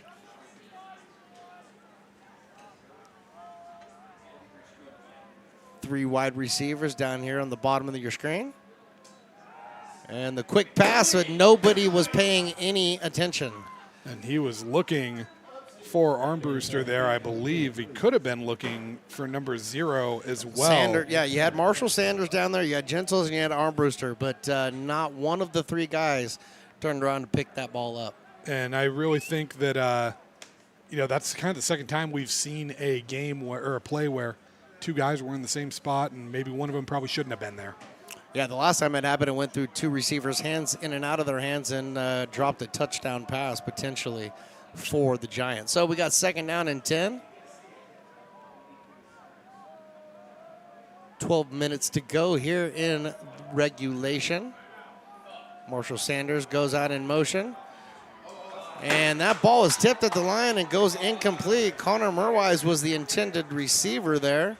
But defense for the Beavers broke that one up quickly. Yeah, Akeem Reynolds kind of led the charge there, and then it looked like Mason Kelly as well, kind of adding some of the pressure. But Reynolds was kind of the one that really broke through that line at first. You could tell by some of the reactions up here, too. I think that lining up wasn't what they wanted, and they snapped the ball before they wanted to. And well, keep it in mind that Peyton Fager, this is his rookie campaign. This is his first start of the year, and you're playing with a top 5 defense in the ARC Beavers right now, so maybe they're getting to him just a little bit. 3rd and 10. Looking for Gentles out there, and he overthrows Gentles and almost throws himself into an INT. Brent Green, the defensive back out of Dixon, another name that got some playing time last year due to some injuries. We have a lot of standing around. And we got laundry on the field. Right around the 30-yard line over by the Sequoias sideline. So we'll have to wait and see what that was. I didn't see anything. Then again, I was following the ball. And hearing someone say a flag on the coach. We'll see if it was a sideline warning or an unsportsmanlike. The fact that they're meeting tells me it might be more than a sideline warning. Yeah, generally speaking, sideline warning comes out pretty quickly and fairly easy. Nobody really But this is a little bit of a conversation. This could be something else. And this is big, too, because if it's an unsportsmanlike penalty or something like that, that's 15 yards. And now all of a sudden that's putting you in a position where you could be starting this drive in Giant territory right here. Absolutely. Well, it's an illegal formation on the Giants. And unfortunately, so after the play. So you do have an unsportsmanlike play after the dead ball as well. And if you're the Beavers, I mean, I know you've given up a lot of 3rd and longs right here, and this one's another long one, but you're also kind of panicking a little bit because you're almost like, can we just take that penalty or decline it so we can get the ball back? I want the ball back right now. Not necessarily wanting them getting another shot at it. Well, this is going to be. I wonder if Coach O's trying to plead that a little bit. I imagine he would be. Why wouldn't you? I mean, most of the time you are able to decline those penalties. I do believe a procedural penalty, though, like an illegal formation, is not declinable. But then again, what do I know? Because this is. Well, I believe it was because of the dead ball foul. So the initial motion could be declined, but the dead ball personal foul is going to be assessed.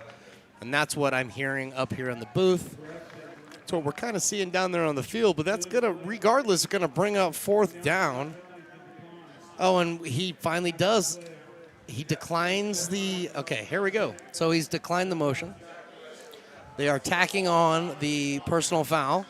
And it is now 4th down and approximately 22 yards to go. I like to think that you counted every single little hash mark on the line there. I tried to get that 22. I tried. So we're at 25. So it's 4th and 25. So they're going to kick the ball away. The Beavers, again, doing the exact thing that they wanted to do, and that's try to get a defensive stop here. And I wouldn't expect to see a lot of pressures from this here. You don't want to rough the punter, give a first down. Let's get this ball. You're going to get good field position already. Absolutely. So the punt is away, and it's about a 20-yard punt straight up in the air. And that is downed by the Giants right there at the 32-yard line of their side of the field. That is a horrible punt by the Giants, but tremendously good luck for the Beavers. Yeah, and you saw the Beavers just scatter there like all of us did in this press box when we saw some of the Wasps in here. They just all got away from that ball. The last thing you want to do is have that bounce off a heel or something like that of an unsuspecting player and give the ball back. That's a tough one right there because, your football team of both offense and defense for the Giants have been playing really well today. And to have a punt like that only goes about 15 yards and really puts the offense in a good position, that's just tough for a team to swallow. So 1st and 10 for the Beavers. Ball's placed at the 32. Jet Harris in the shotgun.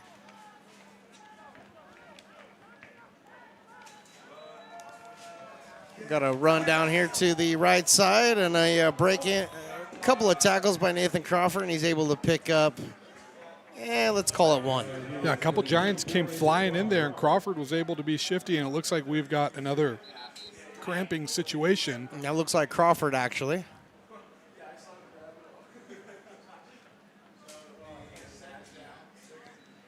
It does look like Crawford is down right now. I hope it's a cramp, but it does look like he's holding his hip a little bit as well. But they are stretching him out. So, like we talked about, man, hydration. First game, you're going to have these issues. You know what's going to happen.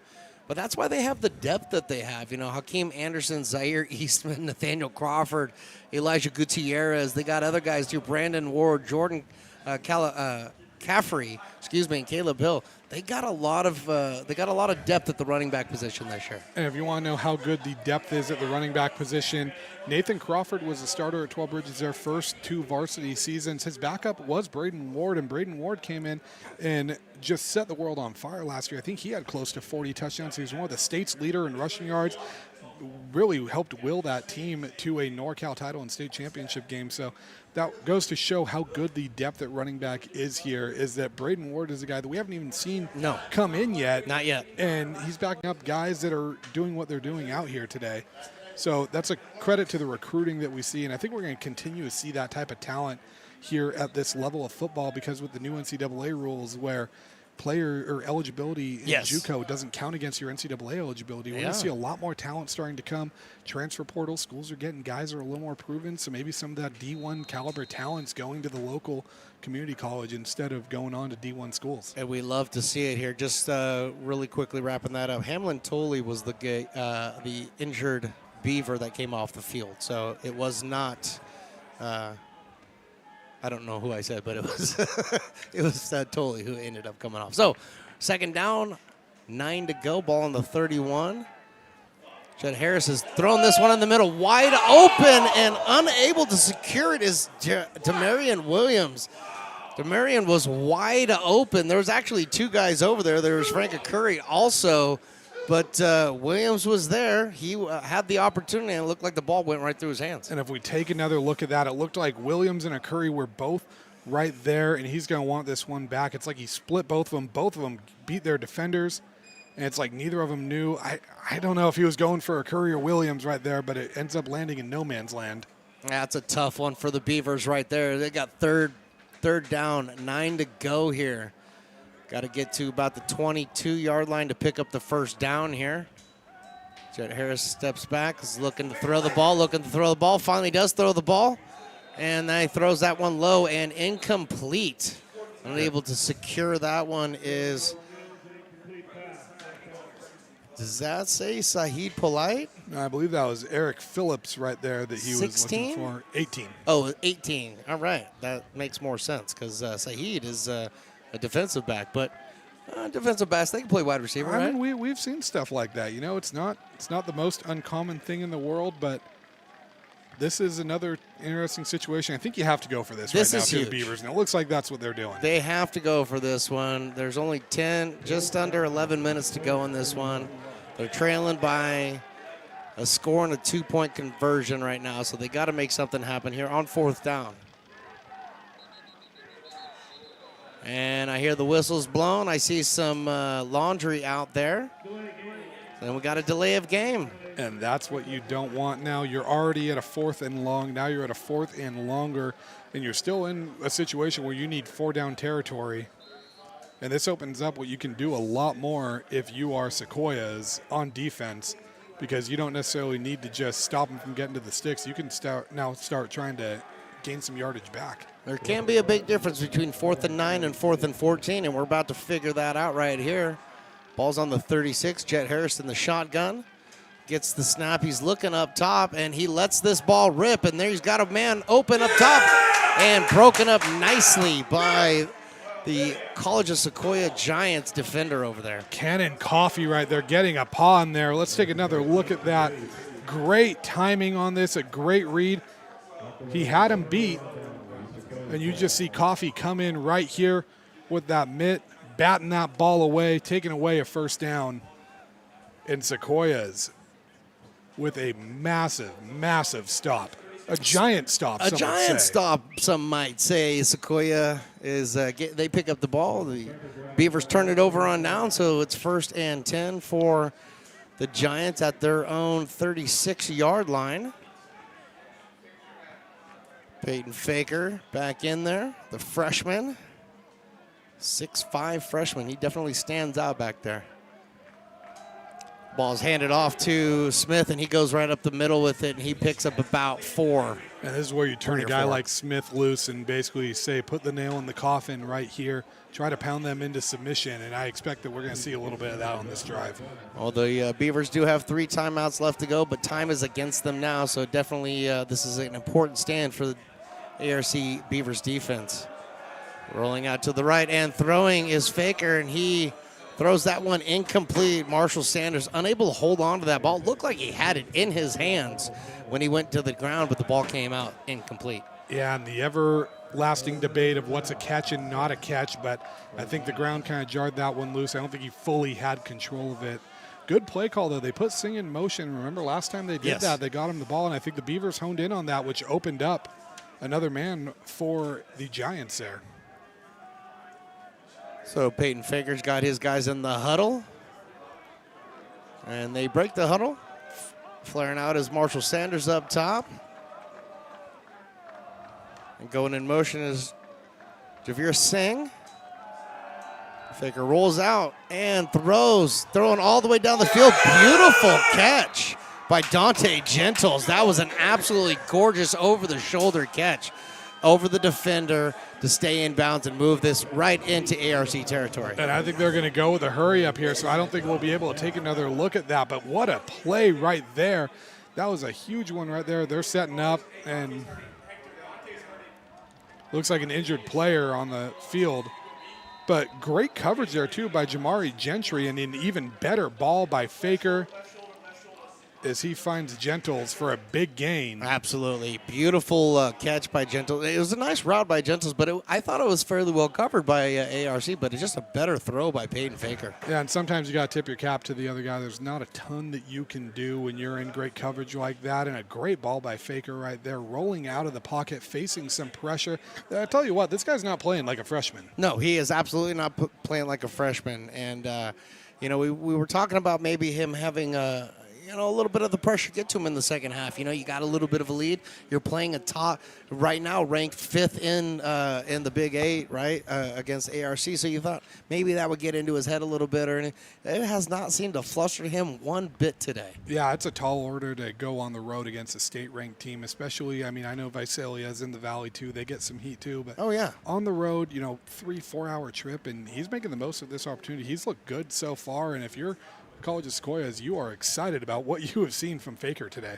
Well, if you got Faker throwing the ball the way he's throwing it, and you got guys like Armburster, Gentles, Sanders, as far as receivers are concerned, you got to feel really good about what you got going on for the rest of the year. Definitely. I mean, as well as he's played, I think a lot of this credit does go to some of the weapons. They've made some great plays. You bet.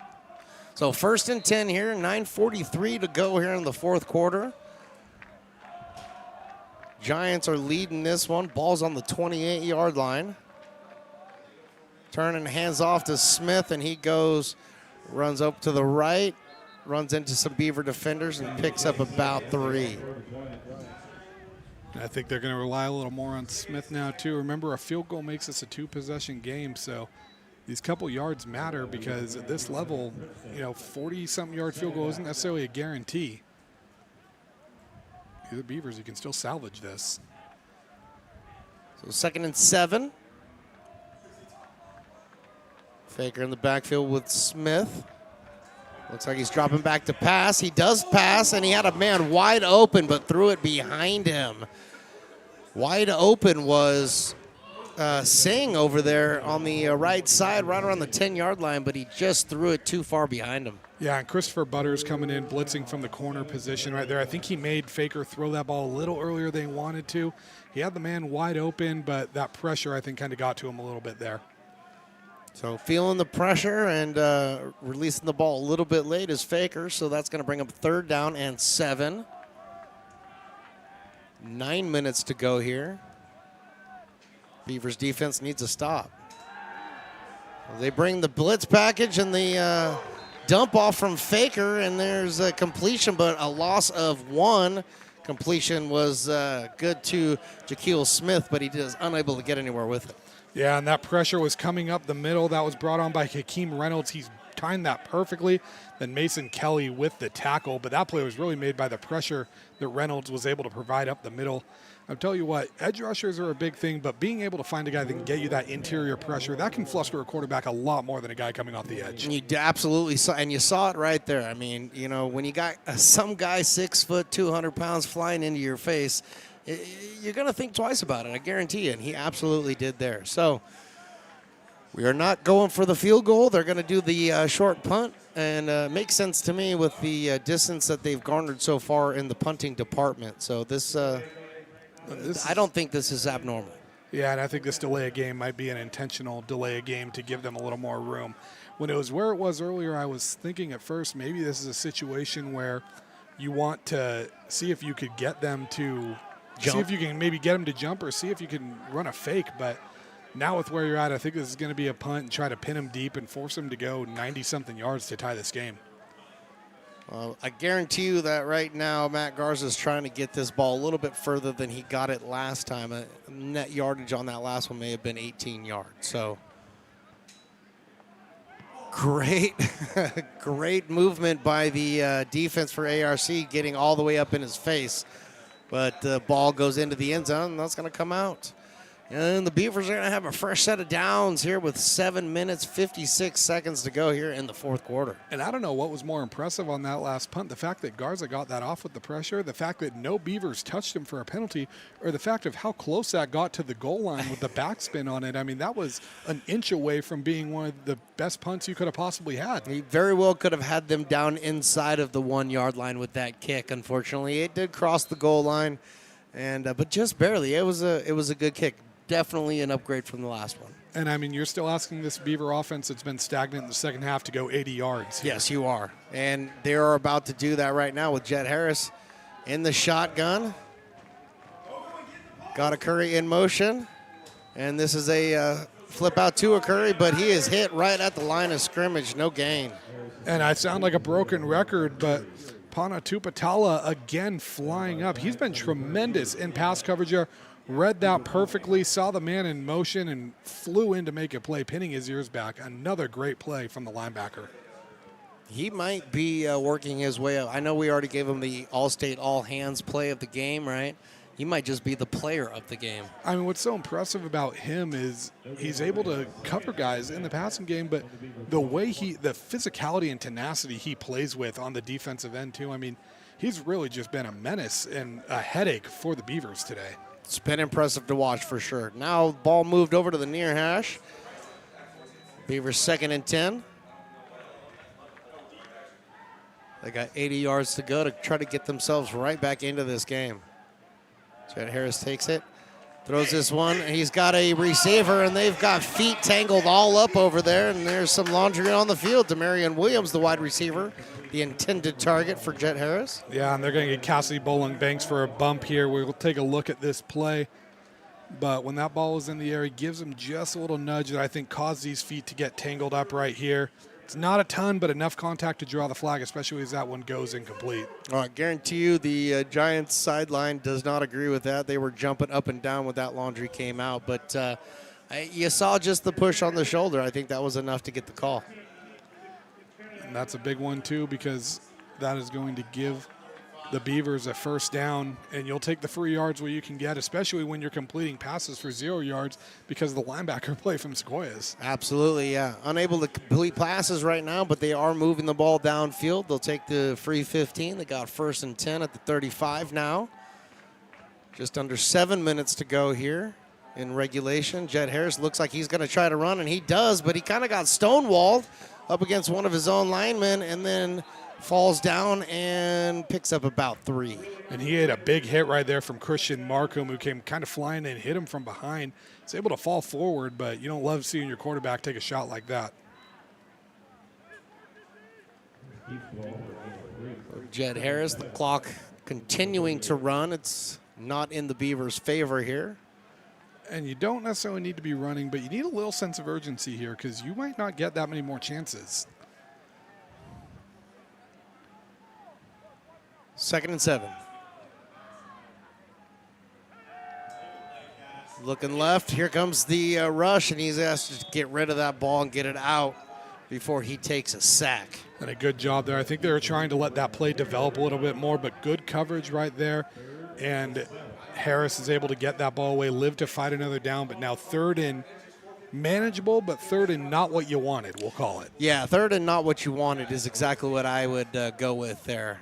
7, 5 and shorter is, in my book, is always manageable. It's when you get beyond that 5-yard mark that just makes it that much more unreliable. But they got to do it, and this is 4-down territory, I think, with the amount of time that's left on this clock. So I think it's an interesting decision because you still have all 3 timeouts and the 2-minute timeout. Let's see what happens. He gets the snap. He looks down. He's got a receiver, but he throws it into coverage and is intercepted by Wendell Ware. That's Ware's 2nd interception of the game. We do have a flag in the backfield, and the celebration seems to have stopped from Sequoias, which makes me think this one could be coming back. Do we have some roughing the passer?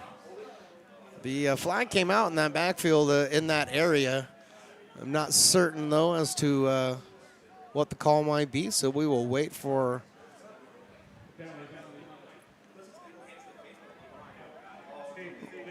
Looks like a roughing the passer, and I think too much time has gone back. I don't think we're able to look at it yet, but that was a tough break right there. Sequoias now a couple plays. I mean, you give up the 1st down on the PI, which I think was the right call, but then that's a tough one right there. Oh, we are able to look.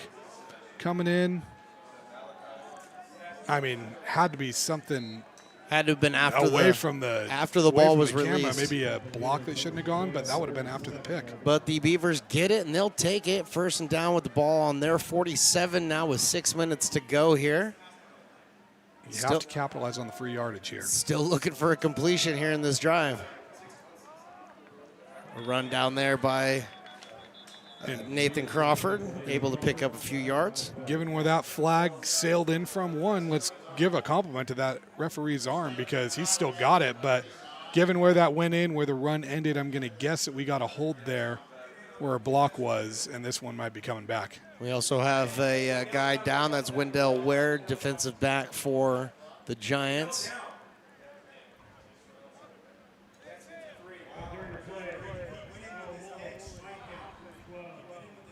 And we're hearing Ware might be banged up after the tackle. He went in with his head down. They're squirting some water on him, but hopefully this is nothing too serious here.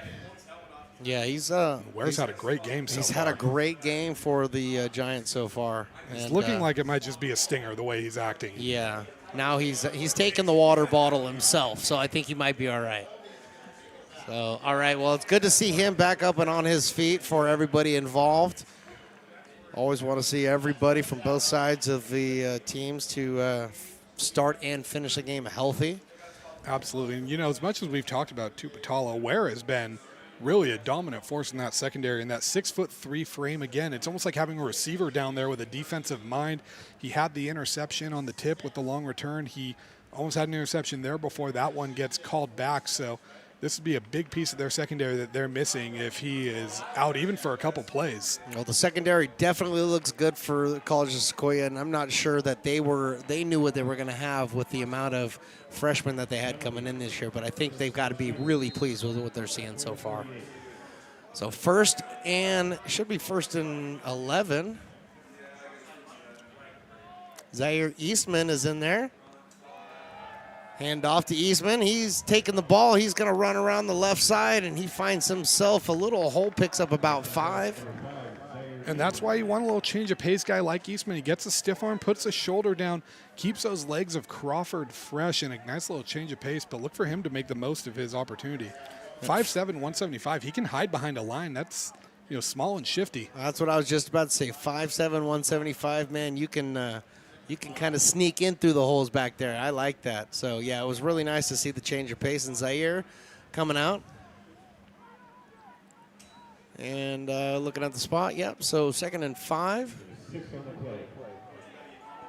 5:30 and counting here in the 4th quarter.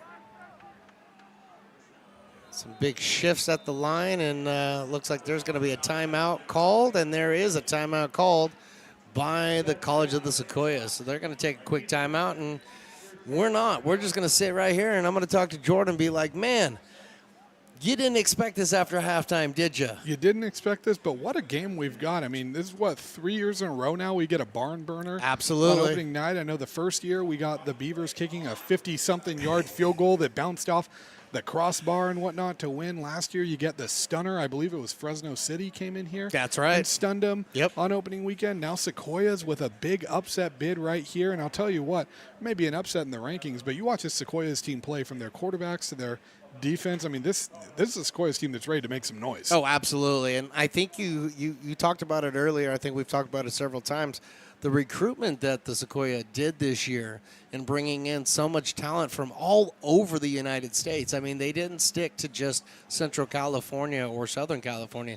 They've got guys in from all over the place, really, I think, filling some really good holes for them. Definitely. And the guys they did bring in from that Central Valley, I mean, Clovis East type of guys.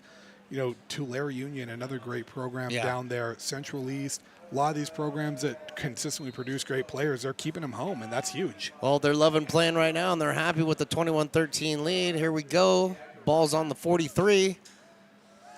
Fakes the handoff, looking. And Jet throws another interception.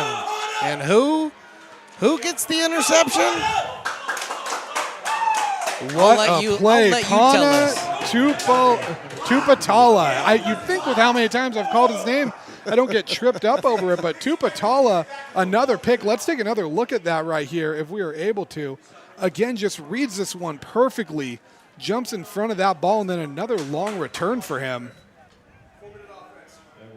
So the defense has absolutely come to play for the Giants today. Absolutely. I mean, it's no matter how this game ends, you've got to give a Player of the Game award to him for just what he's done. I think he leads the team in tackles today. 2 interceptions, a pick 6, a long return. I mean, what a day for the freshman. Well, freshman. The defense is helping the offense out for sure today. The Giants have the ball on the 43-yard line with 5 minutes and 12 seconds left to go. Of course, the handoff goes to Jaquil Smith. You expect that. They're going to try to be running some clock here. Yeah, I think we're going to see a 4-minute offense here. If you're the Sequoias, right now the first downs are more important than touchdowns on this drive. That's going to bring up 2nd and 7, 2nd and 8 to be exact.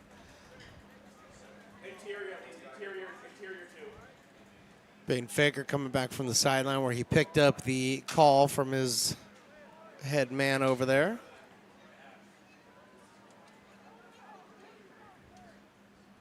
Jaquil Smith still in the backfield with him. Got 2 wide receivers split out here to the left, one on top to the right. They're looking to throw. And complete to Dante Gentles, and he's trying to break some tackles. He stays in bounds, and he picks up a first down. The Beavers looked like they were trying to blitz Jamari Gentry right there from the D-back position. That allowed Gentles to get free right there underneath because they had the man coverage on the other side. Good job reading these coverages and picking them apart by Faker. Yeah, Peyton Faker's not played like a freshman at all. I'd love to go back and maybe watch some film of him when he played in high school for Kennedy Catholic. I got a feeling he's been doing this for a while, and I don't think this is much different than what he did when he left his senior year in high school. I'm with you. First and 10 here, 3:49 to go. Handoff goes to Smith. He takes it up the gut, jumps over one tackle, and then is brought down right there at the 25-yard line. How about the pull block from Chad Houghton, the 6'6", 341 freshman out of the Bronx, New York. I was waiting playing for with him. that Bronx attitude right there. Finishing 2 blocks right there. I know it was a mild gain, but man, he was paving the way. He's a big fella, and I've been waiting for his name to come out all day because when I was doing my pregame, work on the, I looked at them, I looked at his stats and went, dude, we're going to be talking about him all day. He's the biggest guy out there, but he's not the biggest guy. Second down and 9. Hand off to Smith. Little stutter steps up in the backfield. Goes right down the middle and brings that ball to the 20-yard line. You know, we talked about this offensive line there. This is where they're going to shine. They don't have the numbers of all the guys trying to, mark them down, but they've been tremendous in this game, especially in the second half, keeping their quarterback clean and really kind of setting the tone. This is where that big line gets to shine. Absolutely. Well, they're doing their job today, that's for sure.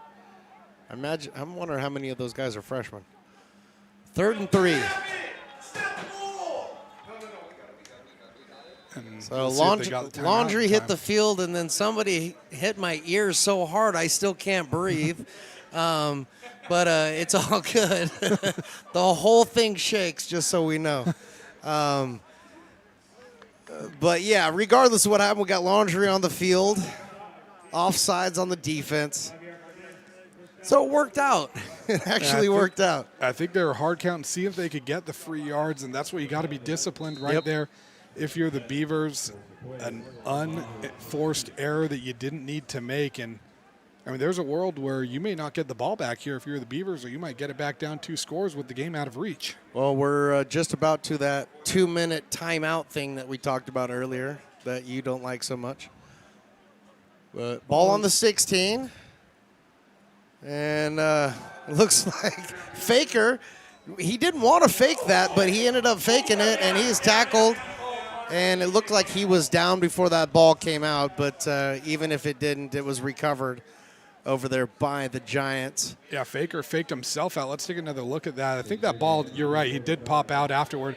But a little spin around, gets it, goes through, jukes out the D lineman, spinning move, and then great pickup there, turning something or making something out of nothing. Well, Jaquil Smith was just on the wrong side, or Faker turned the wrong direction when that handoff happened, because that was the big miss. But he turned something into turned nothing into something. So that was pretty good there. So we got another timeout on the field. I think this one might be the 2-minute timeout right here because 1:55 left on the clock.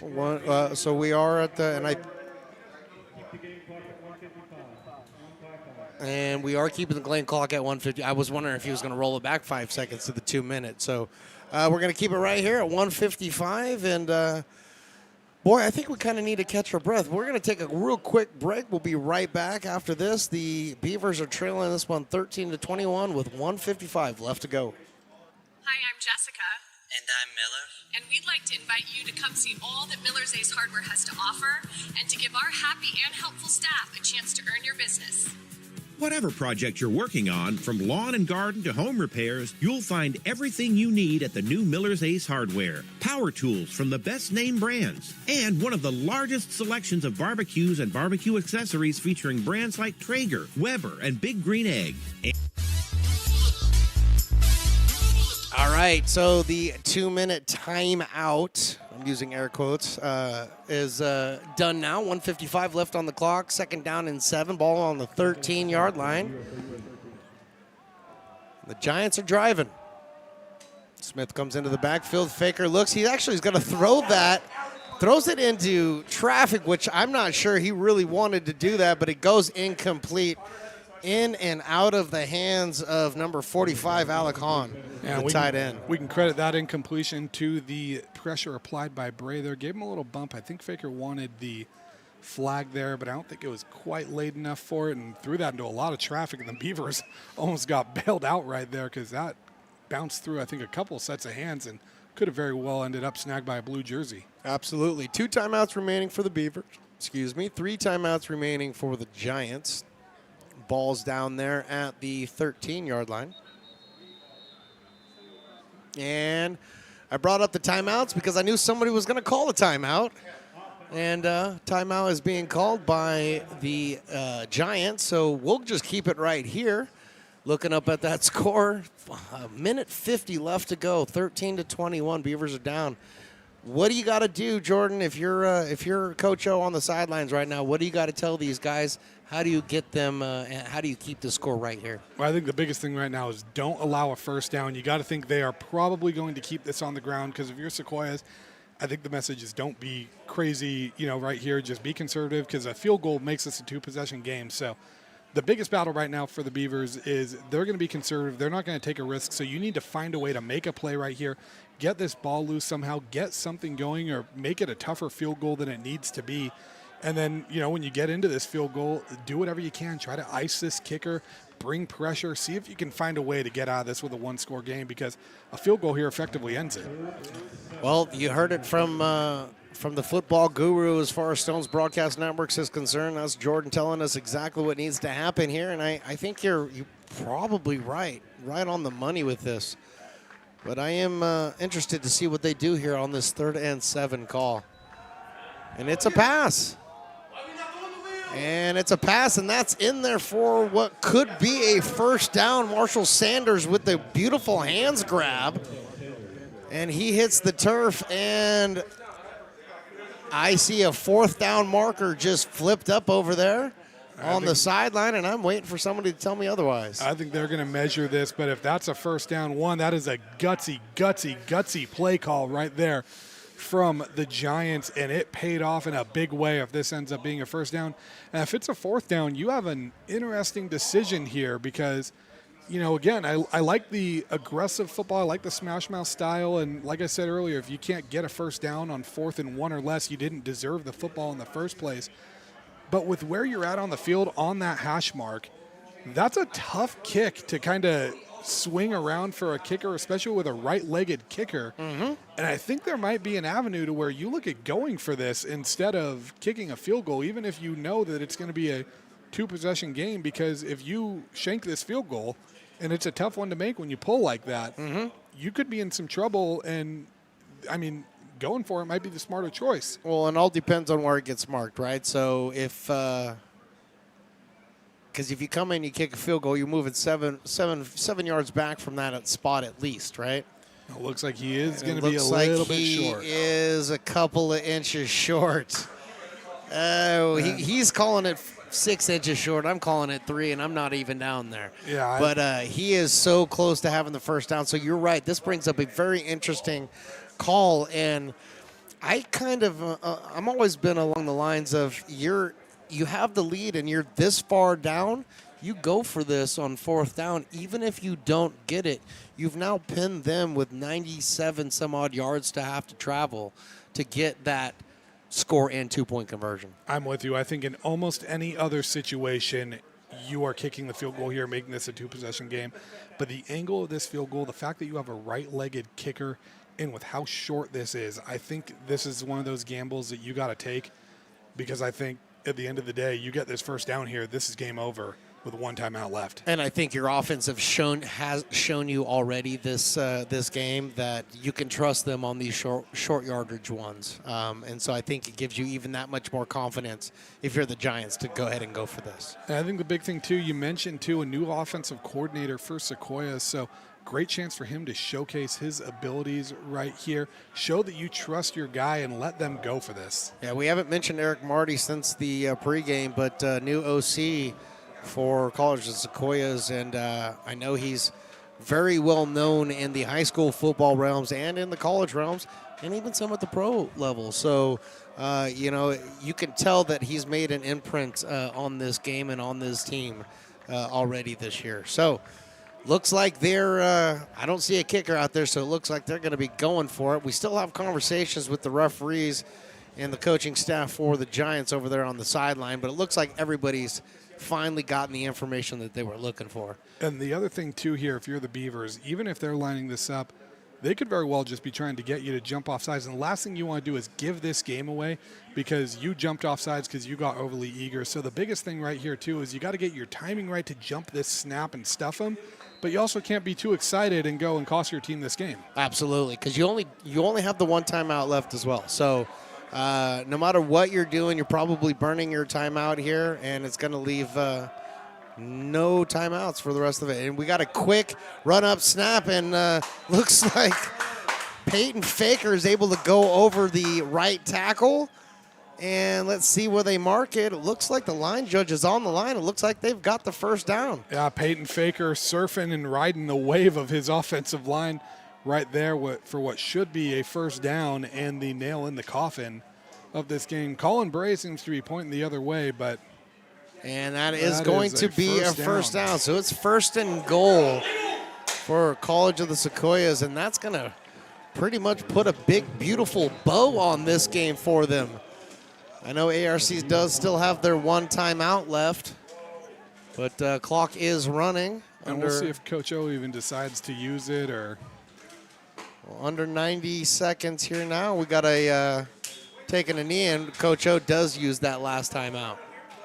And I think that's a smart move to make if you're Coach O. I mean, at least, freshman quarterback, he's played lights out this game. Yep. Hey, fourth quarter. Absolutely. You're a little bit sweaty. Maybe the hands are a little slick. Maybe they drop a snap. I mean, you're kind of gambling now for a mistake on their end. But, I mean, hats off to Peyton Faker. I think, offensive player of the game for the Giants in this one. And then how can you talk about this game without Pana Tuputala and what he has done? I don't know. How do you when you can't pronounce his name right except for the very last time? Good job, by the way. I think, he gets us so excited. And it's, a lot of different – it's a fun name to say. You just get excited. You fumble your words a little bit. That's right. He probably finds a way to intercept it somehow. And well, I'm sure he doesn't know how to pronounce your last name either. I barely know how to pronounce it. I've heard it every possible way. I've changed it as many times as I can as well. But we're going to say goodbye to all of our Sequoia brethren who are up here. We appreciate you guys.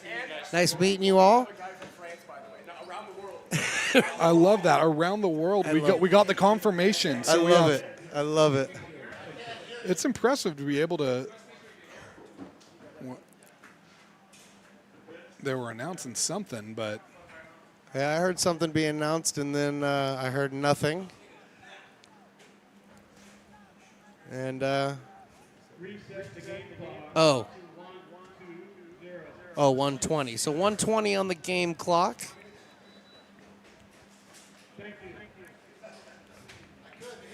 And I like the. My good buddy Todd's up here. He's complaining that everybody's too loud. So we got to quiet it up here at the booth. But he's got a fresh stool that he gets to sit on. So I'm jealous. Anyway, taking the knee is Peyton Faker. And we have the clock has stopped. I guess the Beavers did have 2 timeouts. So I guess the Beavers had 2 timeouts. We only saw one on the board, but they've just been granted another timeout, and that's stopping the clock with 1 minute and 19 seconds left on it. But that should be AR's final timeout of the ball game. And Todd has confirmed that with me, so I feel much better about what I'm saying over here. But, I mean, have we talked about the potential for adding the 4th timeout? Oh, yeah. What about the 4th timeout? All right, never mind. So it's been a tremendous game. Very, very. You got to figure that regardless of the way the game has turned out, you got to figure that there's been a lot of positives on the Beavers side of the ball, even though the score hasn't turned out the way they wanted it to. There has been. There were some mistakes that kind of cost them this game. Some of them self-inflicted, some of them just tipping your cap to the talent on the other side of the ball. And, the one thing that's important to remember for the Beavers, we can dive into this too in the postgame, but we've seen them start off like this before. And it does not mean that the season is off the rails. They are a team that is more than capable of bouncing back. There's too much talent to not bounce back. Oh, absolutely. But this has got to leave a bitter taste too, knowing that this is 2 years in a row now that you've been upset in your home opener. Absolutely. And you wanted to get the win over COS because you beat them last year, so you don't want to lose to them today. And there's a high snap. Faker is able to get back there, get on it, and go down for a loss. But that keeps the clock running now and no way for the Beavers to stop it. And that is what you were hoping for if you were the Beavers. You Two almost snaps got ago. that silver platter right there, but instead, I mean, now you almost have to hope they do it again, and I have to think that Sequoias is going to play this as safe as possible. I don't think they're putting them in the shotgun here. If they put them in the shotgun, we got to go down there and have a conversation with somebody. And, you know, one thing notable here is the play clock is going to end with about 20-something seconds left, so I'm guessing that we're going to see a field goal here to make this a two-possession game because, I mean, unless they go for this on 4th and goal from the 16-yard line, but I can't imagine they would be thinking that. Well, they'll take the timeout here, and it'll drop under 30 seconds. So then they can get the ball back with 4th and 16. They can go ahead and hike the ball and run the play. And leave ARC with just a couple of seconds left on the clock? Pretty much, and I think you got to take the points here because even if you miss it, at least you got it fighting, or at least you got it trying to get these points, and you're leaving them with 20-something seconds left. So yeah. It's been an impressive effort for Sequoias, and, the Beavers, kudos to them for still being in this game despite what's gone wrong in the second half. But, I mean, this is one of those where, I think they're not going to have a fun week of practice next week. That's for certain. This can be a little bit of a wake-up call, but I also think a lot of this is a testament to the talent on the other end of the ball. Oh, absolutely. I think you're 100% right there. And I think what this does, and we've said it before, and we can get a little bit more into it in the postgame. We're not going to have a long postgame, so people, you don't have to worry about not sticking around for the entire thing. But we've seen this in the past, and it's not all that long ago where we've seen something similar to this happen in the first few weeks of the season, and then what happens is the Beavers turn it on. So and I don't know why they're lining up like they're going for this when you can make this a two-possession game right here. I mean, if you don't get this, you're willingly giving the ball back. Like I said, I agree, and that's what I thought. But look what they're trying to do. They are trying to go and put a icing on the cake, but they are literally giving the ball back to AR with 21 seconds on the clock. Ball should be at the AR 16 for the offense. So let's just see what Coach O decides to do with 84 yards in front of him. And this is why you don't write a team off, because you still have a chance on this one. There are a lot of playmakers on this field.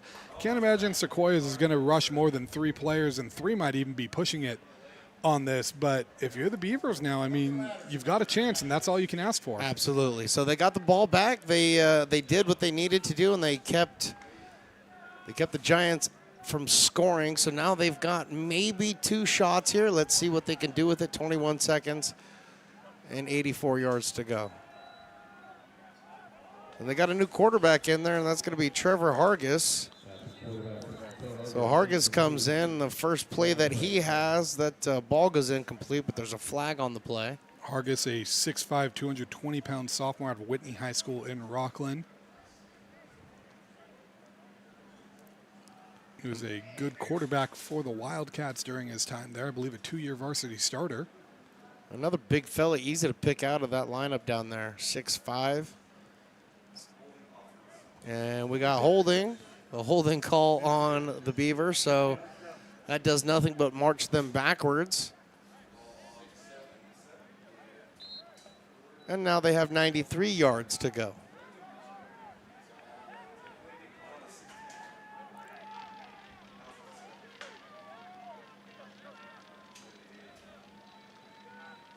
There's a quick pass over the middle, and it drops incomplete. A little hesitation there from Hargis on that. I don't know if the timing wasn't quite right, but if you're the Beavers, you are now asking for a miracle here because you got to go 93 yards in 10 seconds with no timeouts. And crazier things have happened, but not often. And at maximum, you got 2 plays to do it. So with 10 seconds left on the clock, 3rd down here, and Trevor Hargis into the game as quarterback.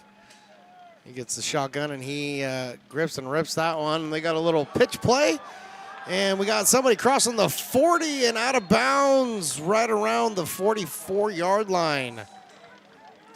And I think I we see got to double take a look at zeros this, on the but clock. We'll take another look at the replay. I don't know if the clock is going to show, but we'll see when. We'll see. It's not the official clock, but I think there might have been a second or two left.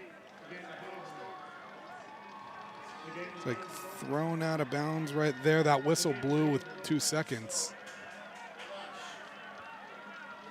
So we've got 2 seconds left on the clock up here. It's not official, but. And they just called that. Okay, well, hold on. I've heard 2 people, but I'm looking at a referee looking to spot the ball. And there's a lot of confusion right now. And he was out of bounds, and there was still time left on the clock, and AR's trying to plead the case for that. And that is the most unusual way for me to tell you guys that is your ball game. So the Beavers drop this one, 21-13 against the College of Sequoias. We'll be right back with a quick post game after this right here on the Stones Broadcast Networks. Hi, I'm Jessica. And I'm Miller. And we'd like to invite you to come see all that Miller's Ace Hardware has to offer and to give our happy and helpful staff a chance to earn your business. Whatever project you're working on, from lawn and garden to home repairs, you'll find everything you need at the new Miller's Ace Hardware. Power tools from the best name brands, and one of the largest selections of barbecues and barbecue accessories featuring brands like Traeger, Weber, and Big Green Egg. And if you're looking to freshen things up, visit the paint studio featuring Clark and Kensington, Benjamin Moore, and Magnolia Home by Joanna Gaines. Miller's Ace Hardware, where customer and community service meet. Located on the corner of Madison and Fair Oaks, behind the Ferrari building. Here at Super Taco, we specialize in authentic Mexican food. One of the reasons we are different from other places. Back for a quick post game right here on Stones Broadcast Networks. Stones McCoy here, Jordan Jorgensen. So, a disappointing loss for the Beavers, don't get me wrong, but again, it's game 1. You know, you got 11 games to play this year, so you can lose one and not feel too bad, but the Beavers got to be feeling a little.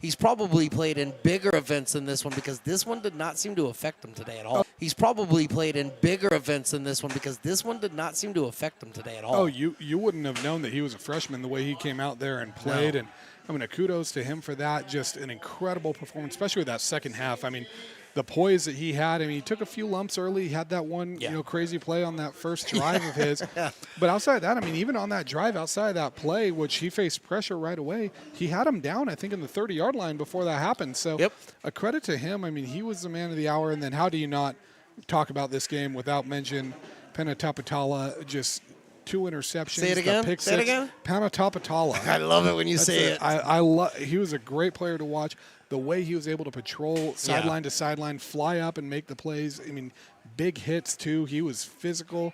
He was good in pass coverage. I mean, he was the X factor in this game. Absolutely. I couldn't agree with you more.